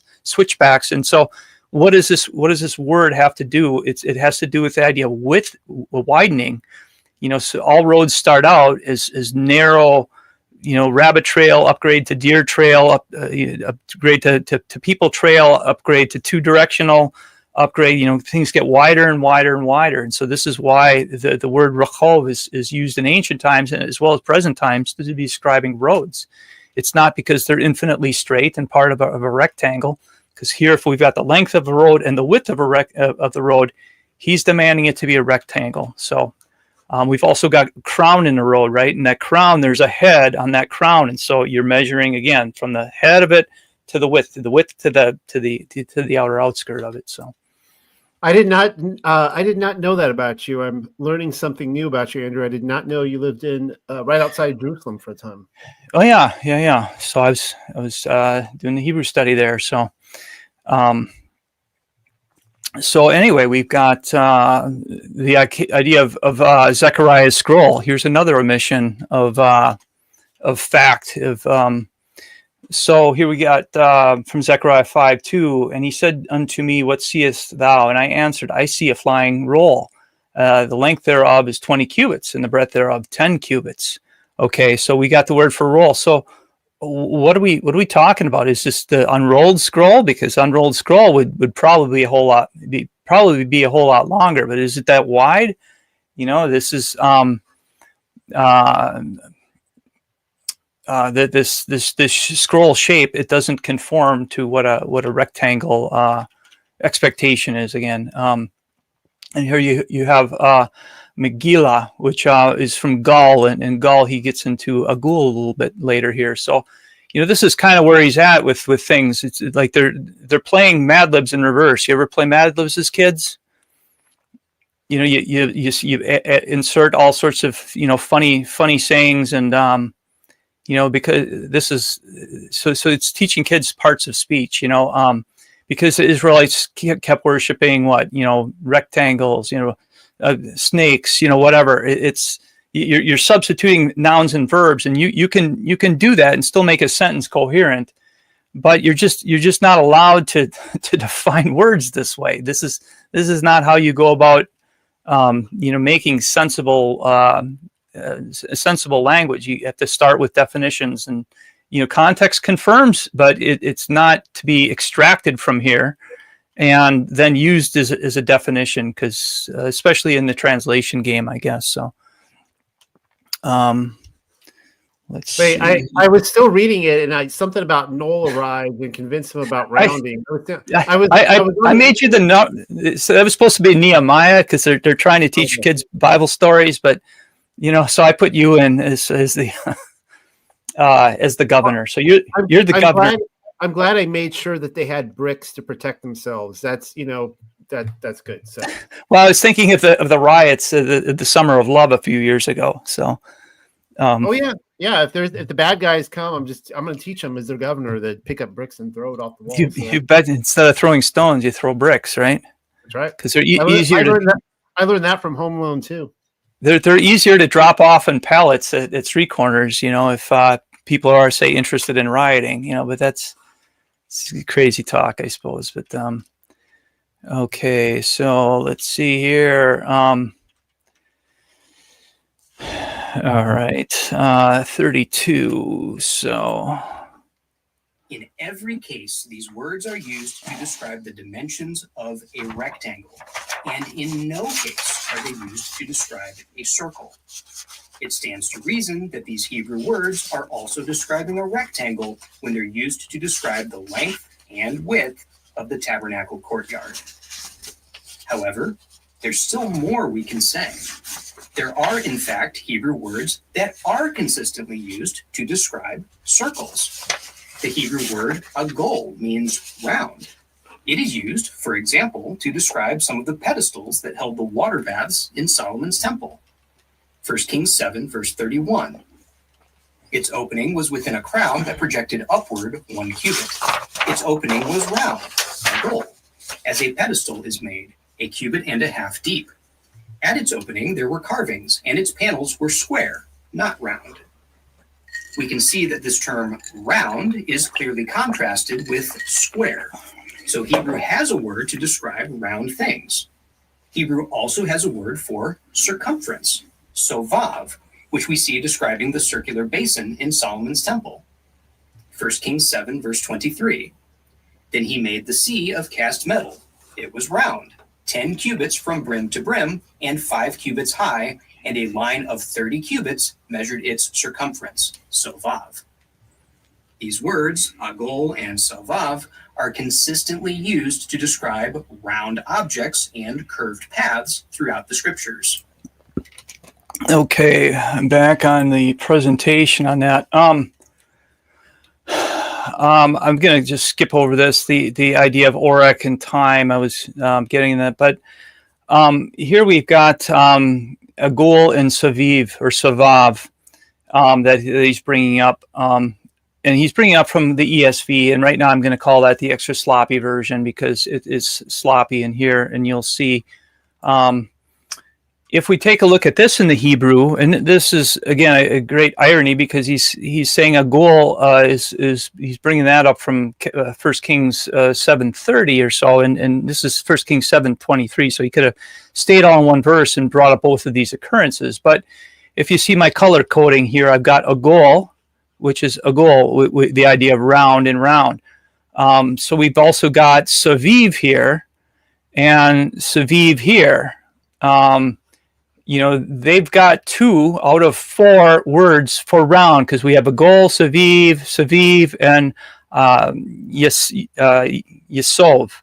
Okay, so yesov is the thing that he's actually referencing here because he's spelling out sovav, and so I'm inferring that he's dealing with the root again, the verbal root, which is more the action-based thing.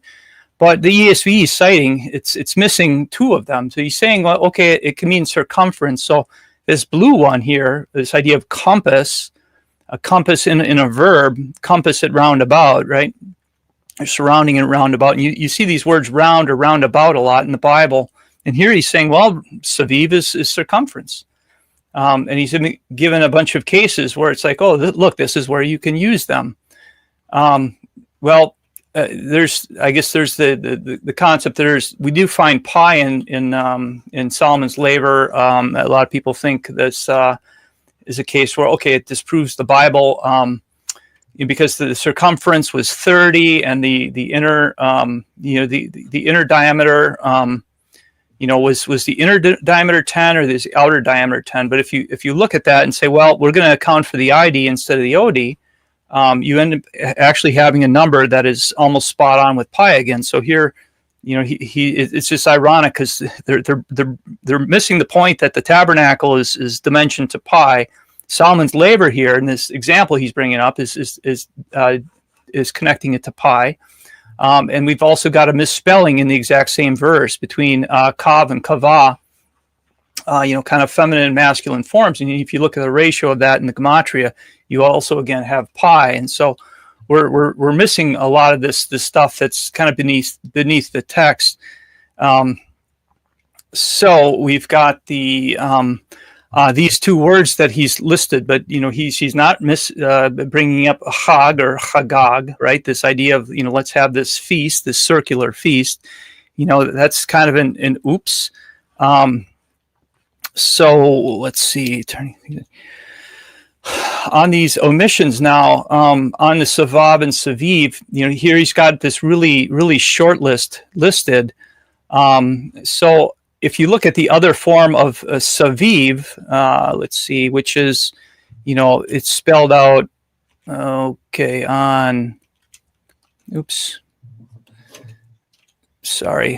this slide here, you see Saviv and Saviv. He's missing both of these.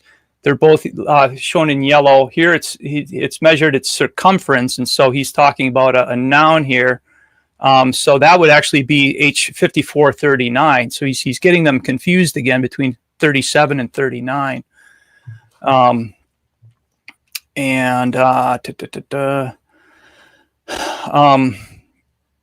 So there are other terms as well that are, like the word for ring. The word for ring is in the tabernacle case as well. But if you take a look at the Savav and Saviv thing, this is what we see. So he's bringing up, Solomon's temple, Ezekiel's temple, and the tabernacle as the proof text and case in point. And this is where he's skipping, all these references in Ezekiel using Savavs or Saviv, right? And because he's just thinking in terms of Savav. So what he says is, this is just the uttermost fabrication. This is the most damning evidence that he's got here. I'll just play it. What's important for our purposes is that neither of these words are used in the description of the tabernacle. Did you hear that? He said neither of these words. That's because, again, he can't tell the difference between Savav and Saviv. Because he's not reading the actual text that's kind of at the baseline of that, and he's not doing the word searches on that.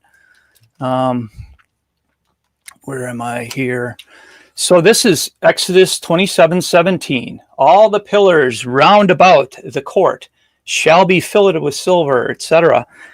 This idea of Saviv being encompassing or encircling. So you could say, that if you want to pretend that Saviv means circumference, okay. But the idea that it means encircling is really the powerful concept. So he's basically saying that this Saviv word does not exist in the context of the tabernacle. And it's like, sorry, you're desperately mistaken. Not only is it applied here, but it's applied to some of those other things that he was bringing up. So he's overlooking that. So here allegedly understands the word for saviv, for savav, but then is saying it doesn't occur anywhere in Exodus. And again, this is where it's all occurring between Exodus, and I just streamlined this so it was instead of Exodus, and so this is why I'm underslept and trying to get all this stuff documented to show people, say, hey, look at this.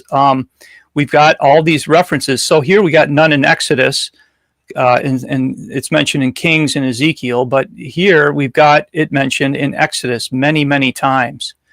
Okay, with tabernacle things. So so he cannot just say, because I'm wearing my matching polo and I'm part of a team that we're right, and I'm gonna just replay that section there because it's the claim is so ludicrous. Again, this is his small a collection of citations there throughout the scriptures.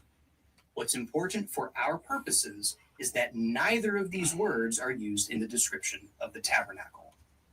In other words, God could have simply and easily said that the tabernacle and its courtyard were circles by using these Hebrew words. Yeah, he didn't say they're circles, but he said arrange these posts clockwise and have them revolving about. Okay, so if he wants to see the word circle, if he's mad that the word chug or chag didn't make it, or chagag into the tabernacle, which he doesn't even bring up. Whoops. There you go. This is he's testifying with his own mouth that this is his expectation, is the use of sabab here. So, for example, he could have said that the tabernacle courtyard was round, 100 cubits from edge to edge, which it says, like he says in 1 Kings, describing the round metal sea. But he didn't. But he did. Instead, he used the words orech and rochav. In addition, he used the words orech and rochav. It's not as a substitute. It's in addition to. Okay, so these ideas are not mutually exclusive. So this is what he's trying to sell, this idea that you can only use the one word. You could never really measure a circle, using the word arech, and that's silly. Oops. Okay. So if we look at Saviv in Paleo Hebrew, we've got the Samek, the Bet, the Yud, and the Bet. And so a Samek is a tack or a circle. A Bet is referring to a tent floor plan, which again, these things are specified in halves. And the Bet shows that as an open thing. The arm is arguably a hand or reaching action. We have the Samek being a circular letter. In this font, it's a little less circular. It looks a little more like a mem or mem sofit. So people get that confused when they're learning Hebrew. But so we got the Samek being a circle, but also being a tack. And it's like, well, why is it a tack and a circle? Because when you put an attack and you draw a line around it with a compass, right? And you've got the Bet and the Bet, two half houses that are coming together through this arm, this extension, this reach of the two floor plans. So even the word Saviv, the same way that Rochav seemed to speak to width on the tabernacle, Saviv surely is making allusion to the two half circles being brought together. So I'm not the only person that's made this Saviv thing. There's a guy 100 years ago plus, name is Sully. He was a Christadelphian or something like that, kind of a niche Christian denomination. He had very elaborate plans, saying that the wall around it, because he kept seeing in Ezekiel, Savav, Savav, Savav, Savav. He's like, oh, I'm going to take this literally. So he's got some really amazing research on this. I don't agree with all of his other exegesis things, because I've tried to study his work a little bit, but as far as the amount of time and I have very different opinions on a few of the items. But it's ironic because he didn't understand that the tabernacle was using Saviv in this exact same way. He thought it was an allusion to the future Ezekiel temple. So this is overlaid on the basically the old city. You know, he's got like topographical type drawings shown here. This is done. You know, this is some really meticulous work. So it's not like this thing is so completely fringe as he's like, well, there's no one else who's ever thought this, that Saviv is meaning a round wall. And it's like, yes. Oh, yes, my friend. We got the difference between the Cartesian and the polar coordinate system. So, both of them can express the same thing. This line is the same as this line as far as the units. You can see it's 1, 2, 3 over here, and we've got 1, 2, 3. And so, or this circle is 3 units, and this is 3 units on the Cartesian system. So Cartesian is dealing with an X, Y, and Z. You'd measure a refrigerator with this, but you'd measure a pizza with the polar, So, so that's the difference on that. So, I stumbled upon this proverb. It's kind of funny. If all you have is a hammer, everything looks like a nail. Well, if only a shape in your mental toolbox is a rectangle, well, then surely everything is rectangular, right? Here we've got the wrench. Wrench is going to have its jaw width. It's going to have a length, and you are going to also rotate it. There's your Saviv, but a hammer is never a wrench, hopefully. Let's see here, back to, I got to just start kind of winding up here, but they're winding down. But always used to describe rectangles. Not true. So the reason that every English Bible translator has consistently depicted the tabernacle as a rectangle is not because of blind adherence to tradition, but it's because the Hebrew in Exodus says that the tabernacle it's confirmation bias. Translators are human, and they do sometimes get things wrong. But most of the time, they're honest, and they do their due diligence. So he's trying to appeal to people's emotions and say, "Oh, give these guys some break, give them some slack." And it's like, well, I'm not trying to lynch all the translators, because it's not all bad in all those spots. Translators are not, they're not engineers, and engineers are usually not translators. And I'm not, master. I don't know everything Hebrew, but I know how to read it, and I know what to, how to study it, and I know how to, relate these ideas to, that which is physical in the physical world. So let me just play on here. To depict the tabernacle as a rectangle in Exodus. There are 2 more points that we want to briefly cover. One is the proponents of the circular tabernacle theory have built models showing how it's possible to arrange the tabernacle components to form a circular structure. We would like to point out that this doesn't prove anything about how the tabernacle was actually put together. And that's not true either, because on the flip side, they don't have a working model. He believes they have working models just because he sees them built, but he hasn't studied any of these models. I shouldn't say he hasn't studied them, but he hasn't looked at them critically enough to really critique them with this level of detail. And it shows in his 11-part series that I watched, but it also shows in this video of how, how shallow he's digging in really shallow sand. And, it sounds easy. It sounds right. It sounds good. But so he's making this claim again, that rectangle that they're always translating. I have to kind of speed things through here, I think. But we've got a round and circular. Look at the number of a round. We got 600 of those. Circular and circle, 6 and 17, and another round of 17. So he's saying that, you could arrange it the rectangular way, which he's not trying to support. He's using Timna here. So Timna is in Israel, and they've got a model that's built up here, but they're inverting everything on its head. These bases, as I recall, they're made of wood, and they should be made of metal. These bars here, that they should be made of wood, and they make these of metal. On the flip side here, we've got these galvanized posts that are going up to the side to hold this thing together. And it's because the original structure has no stability that they have to add all these cheater poles in there. We've got the, let me go back and play as, I want to get it, at least it's almost Raw done. materials can be arranged in any number of configurations. That's not entirely true, because there are limited arrangements and limited quantities. He's talking about raw materials, but there are limited quantities, and we're trying to match limited quantities with descriptions. And this is what works with on the dome, and it doesn't work on the box. Think about how many different shapes of houses can be constructed out of the same quantities of concrete, lumber, and plywood.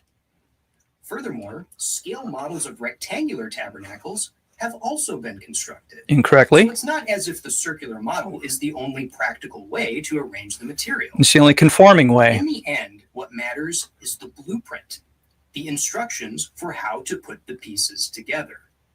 That blueprint is found in Exodus, and Exodus clearly describes a rectangle.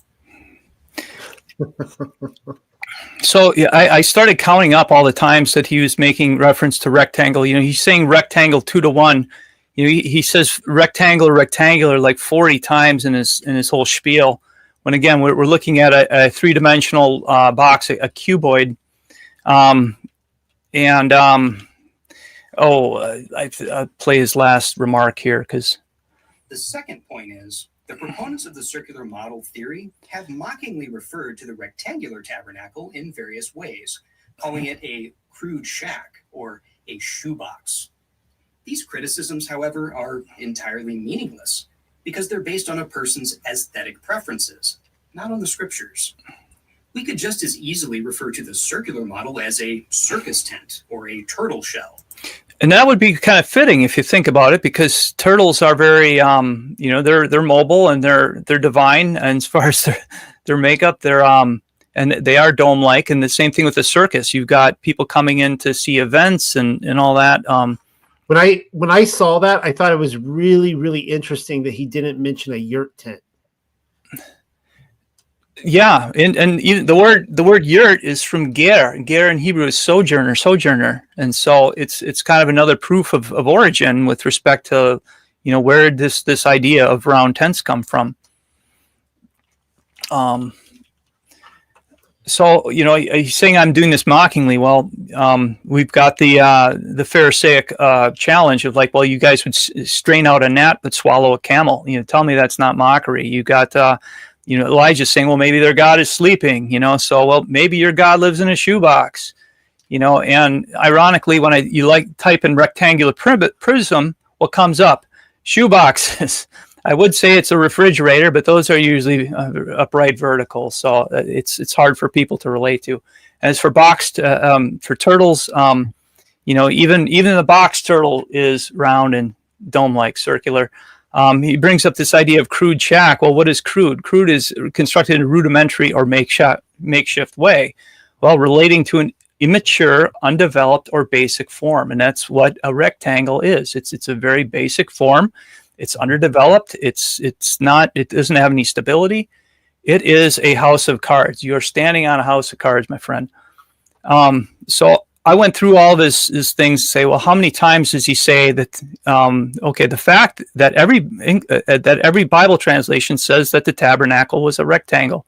Well, that's been proven false, because it doesn't show rectangle. The word searches show that. We have it sure sounds like this is describing a rectangle with 4 sides. Well, that's the problem, right? So sounds like is arbitrary. So I'm saying, well, that's not false, but we don't have the makings of a rectangle. We have the context of the tabernacle. These words are always used to describe the length and width of the rectangle.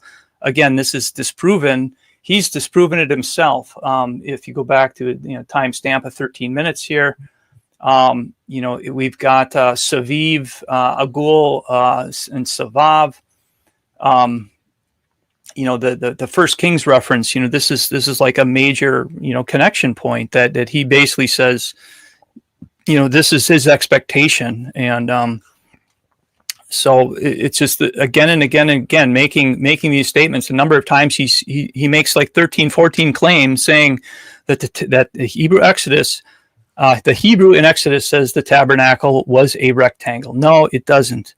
The translators, were right to depict the tabernacle as a rectangle in Exodus. Well, depiction is an artistic thing. So this is they're not drawing it except for the artists depict it, right? They draw it off of a translation. So the translators, we've got some bad hermeneutics in there, and the bad hermeneutics, they come from a preconceived notion. And so this is what they're pumping out. So the Hebrew words used for length and width always describe a rectangle, proven false, again, based on, I bring up that Genesis thing and Zechariah's scroll. So it's just, lots and lots of falsehoods kind of thrown in there. So,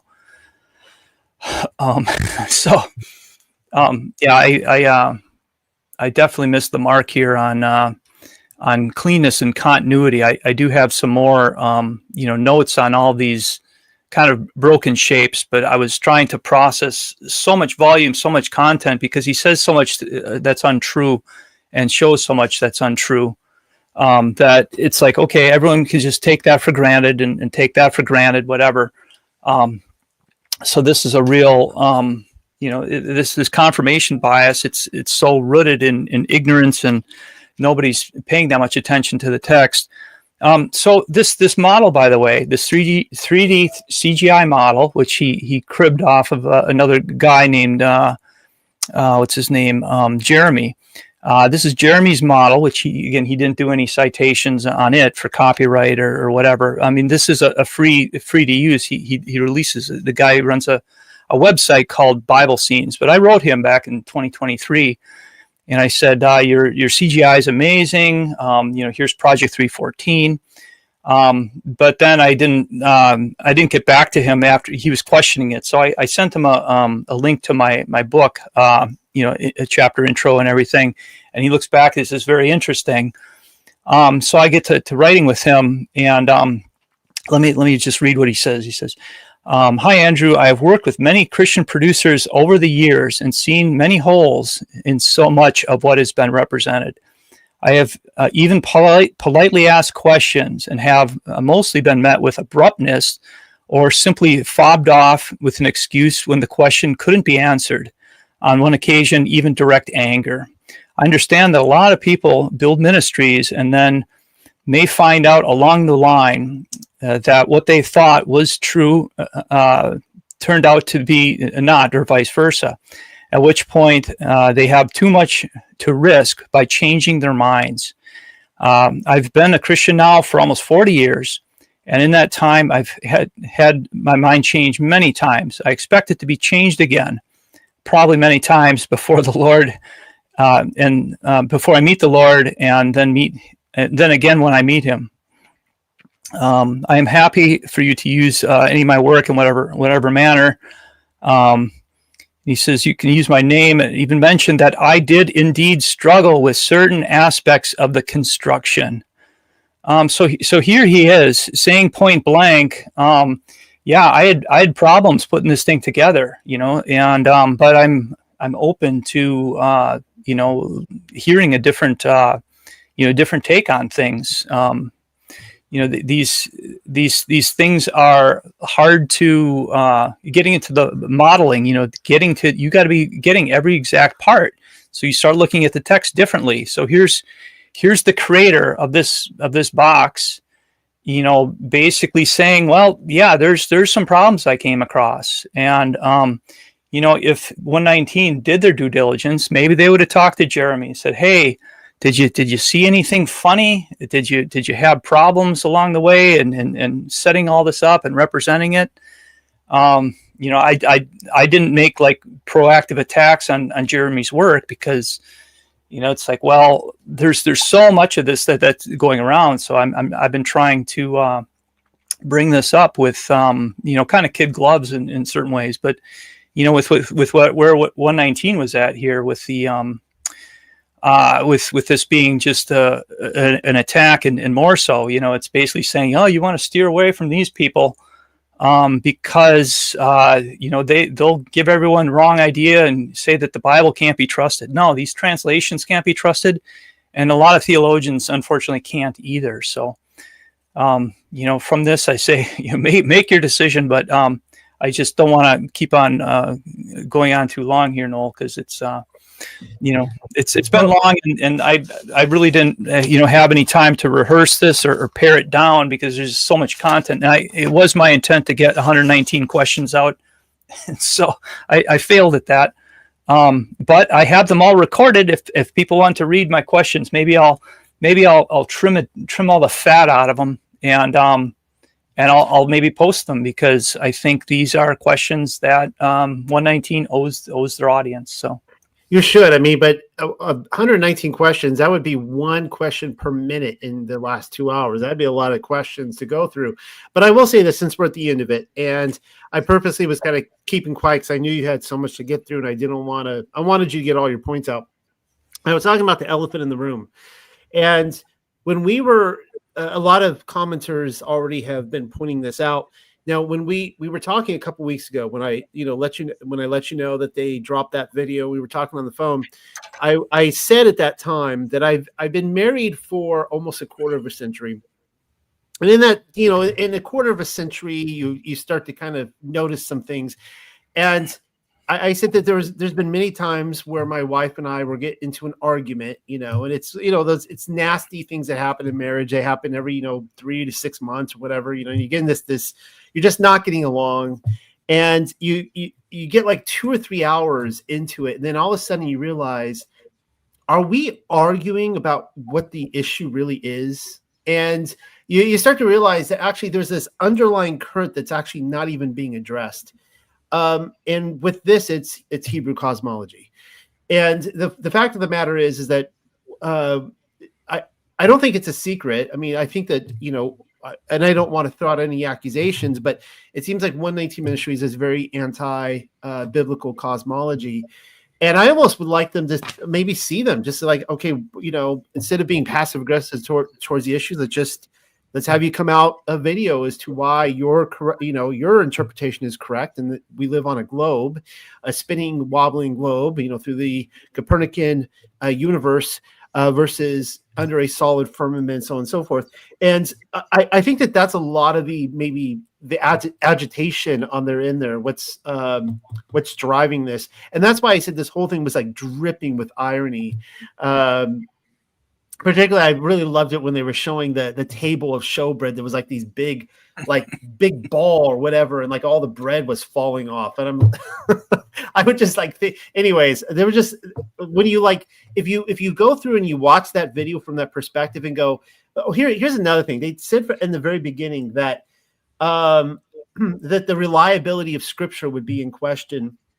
And that the credibility, can we even define sin at this point? I'm telling you right now that subconsciously on their mind, the flat earth was there, because I have been told this by the globe people so many times, especially like 10 years ago. The whole crowd, they're saying, well, if you can't properly understand, that we live on a spinning, wobbling globe and gravity and satellites and all this kind of stuff, if you can't see that in the Bible like we can, then we're not going to believe anything else you say about the Bible, because your whole credibility is out the window. And it's just kind of funny because their own judgment, they're kind of like, it's like, well, you can turn that question around. Like, let's say you guys are wrong by your own, critique of this situation. Can you be trusted with anything else as well if you are wrong about this issue? But anyways, I digress. Just want to throw that out there. That's what I saw as the elephant in the room in this whole thing. And I think that what they're probably they're kind of taking it out on you. And I think it's easier for them to throw your research out because, like you said, you've got this huge ratio where you've got, so many subscribers. I didn't see how many you had. Like it was, a small compared to theirs. And so they know that they can just like this rebuttal, 99% of their audience is not even going to bother to look, right? They're not going to even bother to look at this. So they can throw yours out. And that's kind of how they deal with the whole biblical cosmology thing. I think that's my assessment of the situation. Any thoughts on that, Andrew? Well, yeah, there's a mixture of bullying and there's a mixture of kind of the insecurity thing. Now, what's interesting is you start looking at the comments, and I started studying this. So like, okay, they got 335 thumbs up, so those are people who have 20 minutes or less to learn their theology for the week. And then we got 31 thumbs down. Okay, so I do have some groupies. They're hanging out, and they're engaging. And when I say engaging, let me bring open the if I'm sorting here by newest first. Okay, we got a couple of real recent ones I haven't seen yet. But the one that was standing for a few days was Joel's here. That dissident view also pushes flat Earth, and so it's like, well, I didn't say anything about cosmology, and what happens all the time is, like, because I am talking about the dome, it's like, well, you're just saying that because and so they'll bring up the FE people in the crowd and everything. It's like, well, I say that I've said this to Zen's audience, like, well, think of it this way. A planetarium, you see planetariums, they make those as domes. They don't make them as full spheres. They make them as domes, and you go inside of them and you look and you see the heavens. And so you have the book of Hebrews. It talks about how this is a pattern of what's seen in heaven. And it's like, well, when's the last time you saw a picture of heaven that's depicted that looks like that shoebox thing, right? You never see that. And there's a good reason for it. It's because it doesn't work. It's not what the text is talking about, and it's functionally retarded. Okay. And so, they don't think of heaven in that way. So that's one point. But if you look at all these comments, you have a battle. And it's not so much cosmology, because a lot of people are just saying, well, the book is on, you're misrepresenting. And before I had the top comments, and I kind of scrolled down, and what was interesting before, it was coming up, it was all Pro 119, but I went and looked. They can have the numbers on the overall video, but I also tallied up all the positive comments for the 314 for the dome. I'm outpacing them 2-1. And that is one of these. I'll bring up my Gandhi slide here. Let me see now. Is that up? Oh, why is that not up from current slide? There we go. So, why is this not working? I don't know. I'm going to just bring it in here. So this is the progression of thought with truth and all that. I got another one of him down somewhere else. But this idea, first they ignore you, then they laugh at you, then they fight you, and then you win. So people say that's Gandhi. Apparently it's not. But there's a guy named Nicholas Klein, who is a union activist, who said almost the same thing. They ignore you, then they ridicule you, then they attack you and want to burn you. And then they build monuments to you. I don't want anyone building monuments, but getting into this progression, we're at a really interesting turning point here. And I'm actually very encouraged by their attack, because it means that the grassroots is growing, and the grassroots movement of that, we're approaching, this point in this diffusion of innovation. We're looking at, where this is a bell-shaped curve over the course of time as far as people accepting new things, right? So there's the innovators, the early adopters, and then there's a chasm between that and the early majority. And so this is what we're at. This is what we're approaching. This is what the comments speak to as far as the quantities. Rose Guide to the Tabernacle, that's the most famous resource for the shoebox models. This is... they're getting an average of 38 reviews per year. I'm getting 8. Okay. I'm at 56 ratings. They're at, but they were also released back in 2008. Right. And so if you start to look at that, what this means in numbers is that, we are right here. We are at the point of ignoring has really kind of come to an end. And there's been some mocking along the way. And I think this video is indirectly mocking or trying to undermine. So we got from ignore to undermine and then fight. So I think this is an early fight or a mid-grade mock, because a lot of people have just dismissed this and said, that's dumb. And it's because they don't understand. But as more people read the book, you start seeing all this stuff of like, like, oh, I read the book. It's like they didn't test anything. They didn't factor this in. We've got 4.5 stars plus 4.7.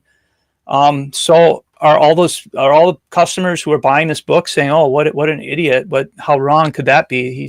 It's completely baseless. It's like, that book is 200 some pages. I have heaps of Tabernacle books here. I got some of these in Israel that you can't even get. You cannot get here in the States. This is one is actually goes through all this thoroughly, but they all do the same thing. They draw the same box, and they make the frame arrangements the same, and they don't really care about how any of it fits together. Works engineering this what's on the screen now. This piece here, they just add that in because it's like, well, it should be there because we need something to keep the sides from collapsing, and so we'll just add it in. Nobody will notice. Well, how does it attach to the wall? Well, I don't know if it attaches to the wall. Didn't say anything. Well, we'll attach it to the wall. What about the lateral direction this way? Well, what about the fact that now you can't even walk in and you sneak by here? What about the fact that this guy's got the poles drawn on the bottom? Whereas the other model that they had, they show it up top. All that's it. Just details doesn't matter. It's like, oh, spare us this detail. It frightens me. So there's people are terrified. And the 119 crew, I think, is no exception because it's like, well, we don't have control of the narrative anymore. All these people who are these peons that we've been blowing off for a long time, they're growing in number, and the peasants are coming out with the torches and the pitchforks, and I think that's what fills them with fear, and that's what compels them to make a hit piece like this. And again, it's like they're fishing for goldfish in a goldfish bowl, in a small pond, and trying to be that big fisherman that's capable of scooping them all out and moving around the way he wants. And the time for that system is nearing its end. If you look at all the comments, go and read all the comments on this on their video. And I actually shared their video. It's like, do you think they're going to share this one? I doubt it.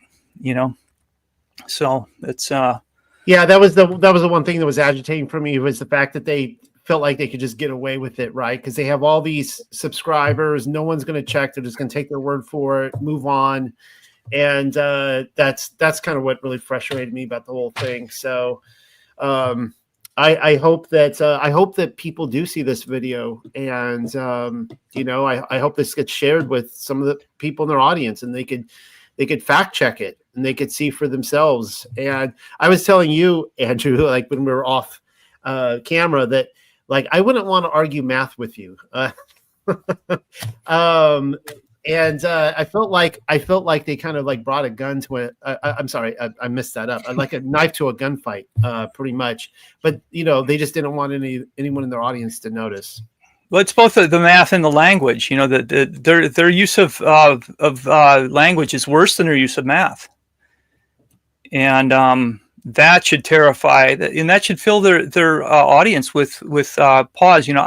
I stopped. Frankly, we have some overlapping viewpoints. Whether it's feast observance and kosher and this and that, dispensationalism, and I'm happy to say that we share a number of those viewpoints. But to have this now a departure, it's like, okay, well, you have to. That's why there's so many people, because they have so much content. There's so many people who like their content and are on this one. They're like, oh, okay, time out. I've seen some other people saying I'm unsubscribing because of this, and I think that this whole thing, you say knife to a gunfight, but this is something that it shouldn't have been a fight to begin with, and it's they've come to make it a fight because they're digging their heels in, and whether or not the root of that is cosmology, I think it's a bigger thing. I think it's that people are terrified to think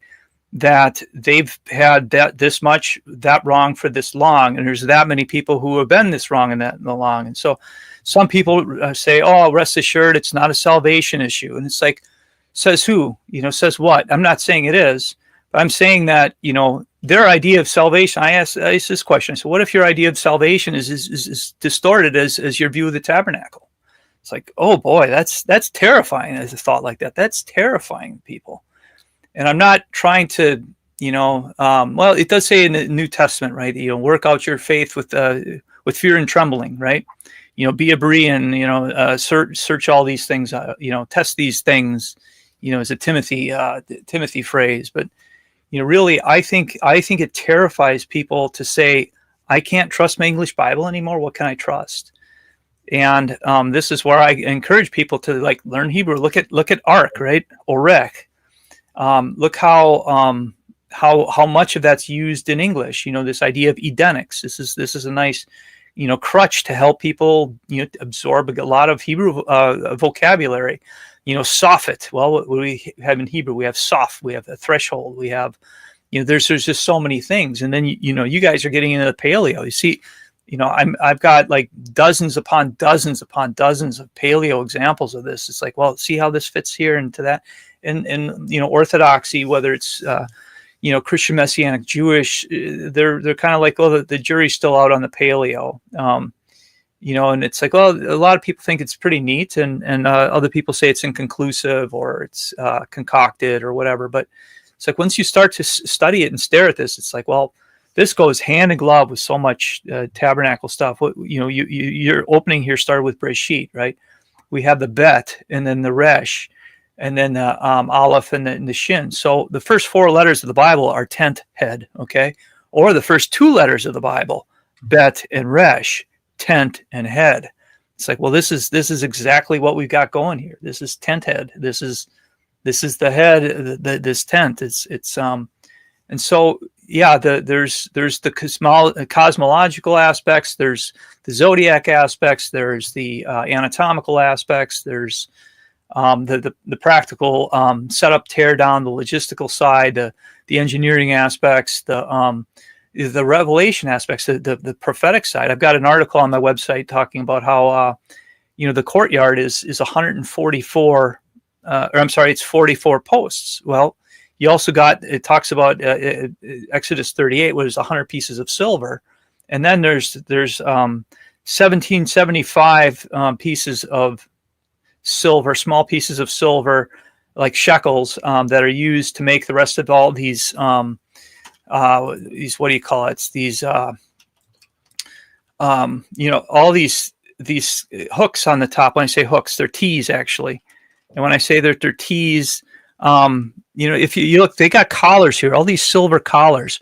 Well, did they do the math and say how much silver do we have as far as the volume of that silver? The amount of silver that you're given for the courtyard, it's like the equivalent of an iPhone, like one iPhone. Oh, by the way, these wood posts, these aren't supposed to be wood. They're supposed to be copper. Exodus 27, 9 through 15, what have you, is talking about these, and it's make them out of copper. And so they never have permission to use wood, so they make them out of wood.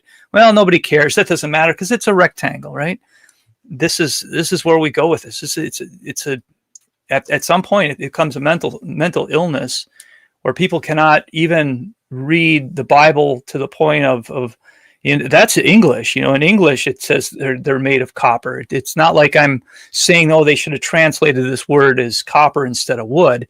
No, you won't find the word wood in that whole thing. So these people are going into this with so much image, so much bias, so much confirmation bias that they can't see clearly. And again, they're terrified to hear this message saying, hey, you guys got a lot of wrong stuff. If you don't go back to base text, don't think for a moment you got enough to stand and argue on, because you don't. That's unfortunate.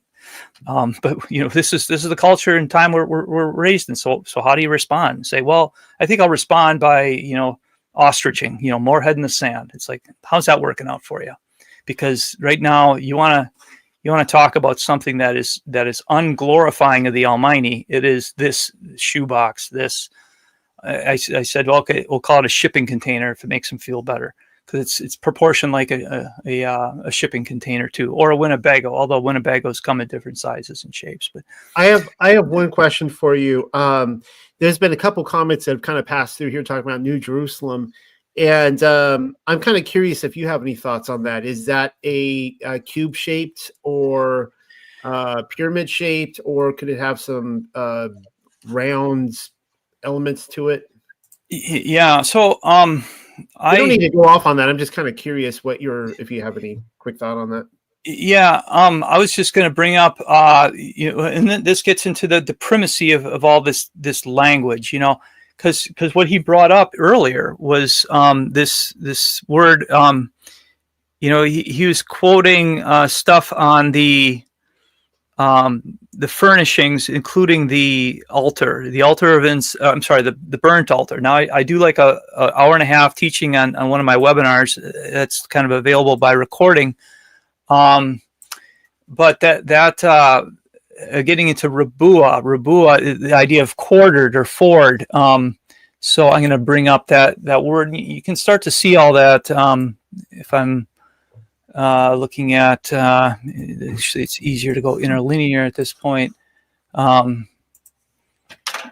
Rabua. So this idea where it says foursquare, they'll translate it again and again as foursquare. And it's talking about corners, and people are like, how do you reconcile this with corners, right? So we got the horns of the altar where in English we hear the word horn, and koren having to do with the idea of a horn. Okay. Here we have arba. There's four. There's a place where it says it should be foursquare. There it is. 27:1. And thou shalt make an altar of shittim wood 5 cubits long and 5 cubits broad. The altar should be foursquare. Okay. So that foursquare word, if we go and find Rabua, here she is. I should bring up this in 7251. Our foursquared. This is a little bit slow here. So there we go. Rabua. Okay, so if I go and start looking at all these neighboring entries, not that one. I want to go with this one, I think. There we go.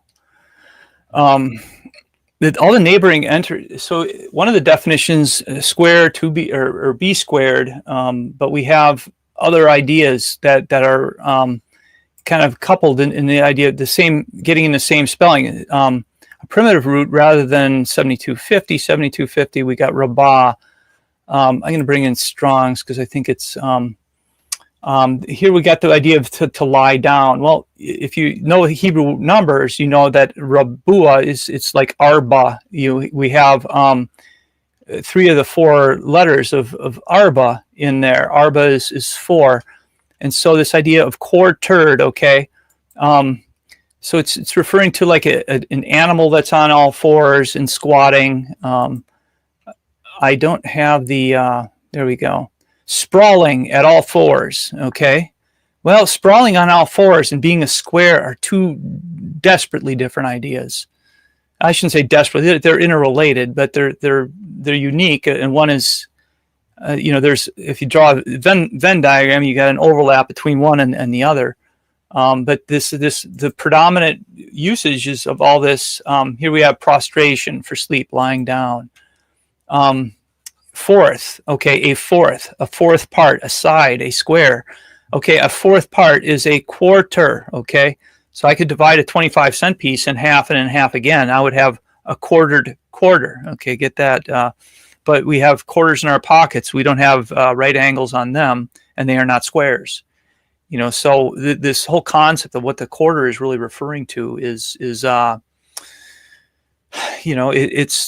Jerusalem being foursquare. I'm sure it's quartered. I'm positive it's quartered. I'd bet my life on it. But to say that it's square, I would highly doubt that. I have started into study of Solomon's temple, study of Ezekiel's temple, and looking at those revelation dimensions. And what you can't do is assume that you can't just jump into Revelation and without reading Genesis and say I know everything about this book.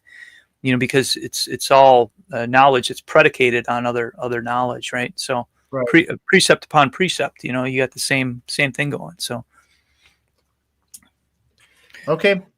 Was there anything else you wanted to add before we close? I usually like to go. We can go as long as you want. Usually I like to keep these around 2 hours. We're like at the 2.5 hour mark. Anything you wanted to add? Yeah. I guess I'll offer start with apology, because I promised 119 questions. Well, maybe I do have 119 questions packed in there, but I didn't get all through them. And so, my presentation, there's a lot of content that I was trying to get out in a little time, and I was probably unrealistic, but hopefully the slides helped. And again, my House of El Shaddai book, that's on Amazon. If you want to take the time, and you probably won't get it in time for for the Torah portion study, but this Torah portion, it's recurring. We have it first talks about and they are told to build it this way, and then in Exodus 37 and all that, and they built it this way, right? So you got this.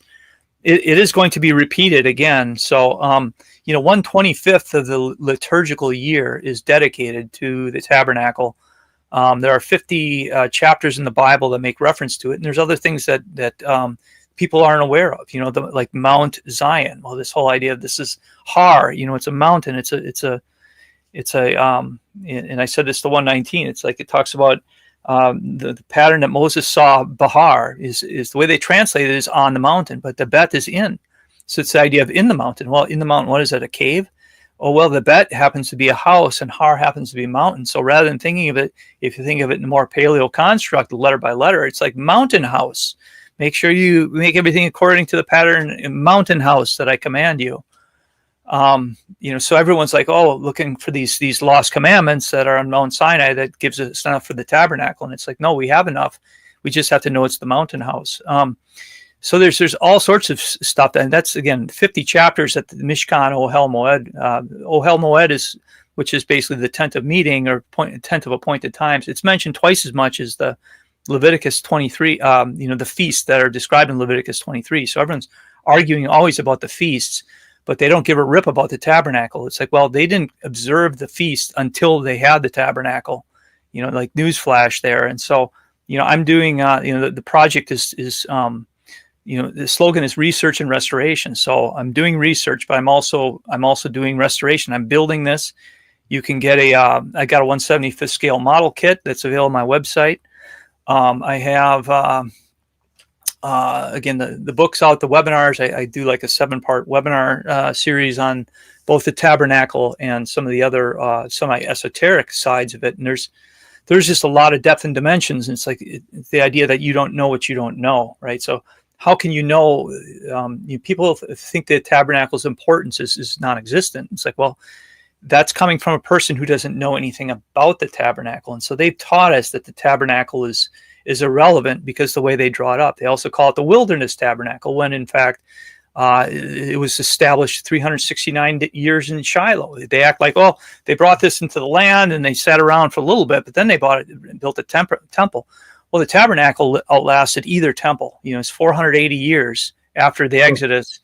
And everyone just forgets about that. Oh, it's just a temporary structure. And it's like, well, when Solomon wanted to build, when David wanted to build, what did he hear? He says, when did I ever ask my people, shepherding my people that I wanted a house of cedar?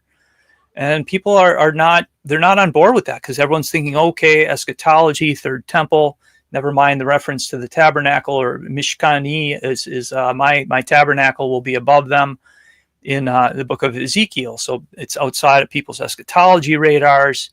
And, there's a lot of stuff, but the cosmology is the people who are, of biblical cosmology, persuasion, construction, influence, gravitate towards this like nobody's business. And, that's fine. But the problem that I have is like saying like, there's much more to this apart from cosmology, and the people who are excited about the cosmology still aren't really digging into the rest of the story. And so I built a 1/8 scale. I had it exhibited once in Illinois, and I'm presently working in the shop building a 1/6 scale. So, if there are any of those people in the 119 audience who might be interested in help sponsoring that, by all means, I could use some support on that. You saw my numbers; it's 74-1. So we can talk about a knife to a gunfight, but I'm chucking BBs here at a pretty big Sherman tank. So help me out, share, like, subscribe, all that kind of stuff, because if there's that Field of Dreams movie, right? If you build it, he will come. This whole we people they'll say to me a lot of times, like, oh, I really love your work, and it's kind of like, well, that's great. That helps me. It's encouraging, but the whole idea, like my car runs on gas and not thanks. And so to get people really behind us, so we're building it. The people who making mega churches, they spend $50 million. Think of a structure being able to build this. They spent $100 million on the Noah's Ark exhibit for a boat that won't float, for a flood that won't happen. And but it seriously it gives people some semblance of reality. It's like, think of if you ever hear the witnesses of those people who walk out of that, they're like, oh, I'm so amazed, I never thought it could really be. It's like that's a value, and think of that if we could do that with the Tabernacle, and that is my vision, is to make a full size, because why not? Like to make it, this 6 scale would be about 30 feet in diameter. I was able to get over 50 people in my 8th scale one, which is smaller. That's 22. But once you go to 30, then that holds about 150 people or so. So be able to show this at feasts. It's a learning tool. And so it's hands-on as hands-on gets. And bringing all the parts of the body together. I could use hand and video editing as well, because I definitely need some some better as far as content creation. I have to measure my time out. It's like either I go and neglect this or I neglect that, and it's like, well, if I'm trying to do everything myself, this isn't going to work. And I have made progress and strides, but again, I got a 1/75 kit where you can build it on your kitchen table. And that's something I recommend, people who are homeschooling and all that kind of stuff. So there's a lot that's going on behind the scenes, just because I'm not in front of the camera all the time, and, got my polished, my matching polos and stuff. There is stuff going on. I am doing, research and restoration, in ways people just don't see. And, so hopefully as people are engaging the public more, and engaging their teachers more, everyone's gun shy on this, because they're like, oh, I don't know, I can't prove it myself. Well, you'll share more of this type of content with them. Get educated yourself in the book, because if you don't know anything, that was part of 119's point too. It's like, well, if you don't know anything, what does that say for your witness? Like if you just say, well, it's round because I heard it was, it's like, well, then you run the risk of doing. I wouldn't say doing damage, because at least you're arguing on the right side. You can hear a presentation like this. It can trip your discernment. You say, well, that makes a lot of sense. I can't remember it all, but that makes great sense. Or you maybe get 4 walkaway points out of this. And the more people absorb some of these bits and pieces, the more all this is parts of the body coming together. And that's what we need for, getting into the restoration. People want to say, I want to return to the Torah. I want to, it's like, well, this is part of the Torah. This is part of the commandments. And, that our unfamiliarity with it, except for in the 613, they only credit, there's 83 verbs in the Terumah section, and there's only one that's credited to, it said, make me a sanctuary so I can dwell among them. They changed it into a sanctuary from the Mishkan, drop all the Mishkan commandments and say, well, he just meant the temple. It's like, oh, really? Did he? There's no other structure in the Bible. It says, "Thus saith the Lord." Build it this way, for your generations. And I think that at the very least, it should be a monument. It should be a testimony to what our Creator told us to do, and what showing his mind, on this whole thing. People are saying, "Oh, gee, you're awfully creative," and it's like, well, you could arrange the materials in any way possible, and it's like, no, you can't. And if you start looking at this from a standpoint of irreducible complexity, it's a very fascinating study, and the sizes, the numbers, and then the numerology, the gematria, it all just sings together. All of it does. So, yeah. All right, Andrew, thank you for coming on, and it was much appreciated. And we'll have to do this more often. But it's too bad that it had to, be what happened for you to come on and give a presentation on your research. But again, it was much appreciated. I hope this was helpful to individuals. And I think we're going to close it there because we could go on like all night. You're on a roll tonight. So, so you want to give like your I should just, maybe you could like email me all your website information, all that kind of stuff. I could just kind of paste below this video so people can go check that out if they want to. And and I know you're always looking for help. So if anybody out there would like to help Andrew, get in touch with him and let him know, because he's always looking for that. So, all right. Any last words, Andrew? Well, thank you. And then thank you. Baruch Hashem, blessed be the name. And the name is, this would be, his house. This is, it's an important thing. And I hope everyone sees it like that, and or begins to see it like, appreciate it for what it is. So, it's all right. Good night, everybody, and thank you for coming by. That's it. Show's over.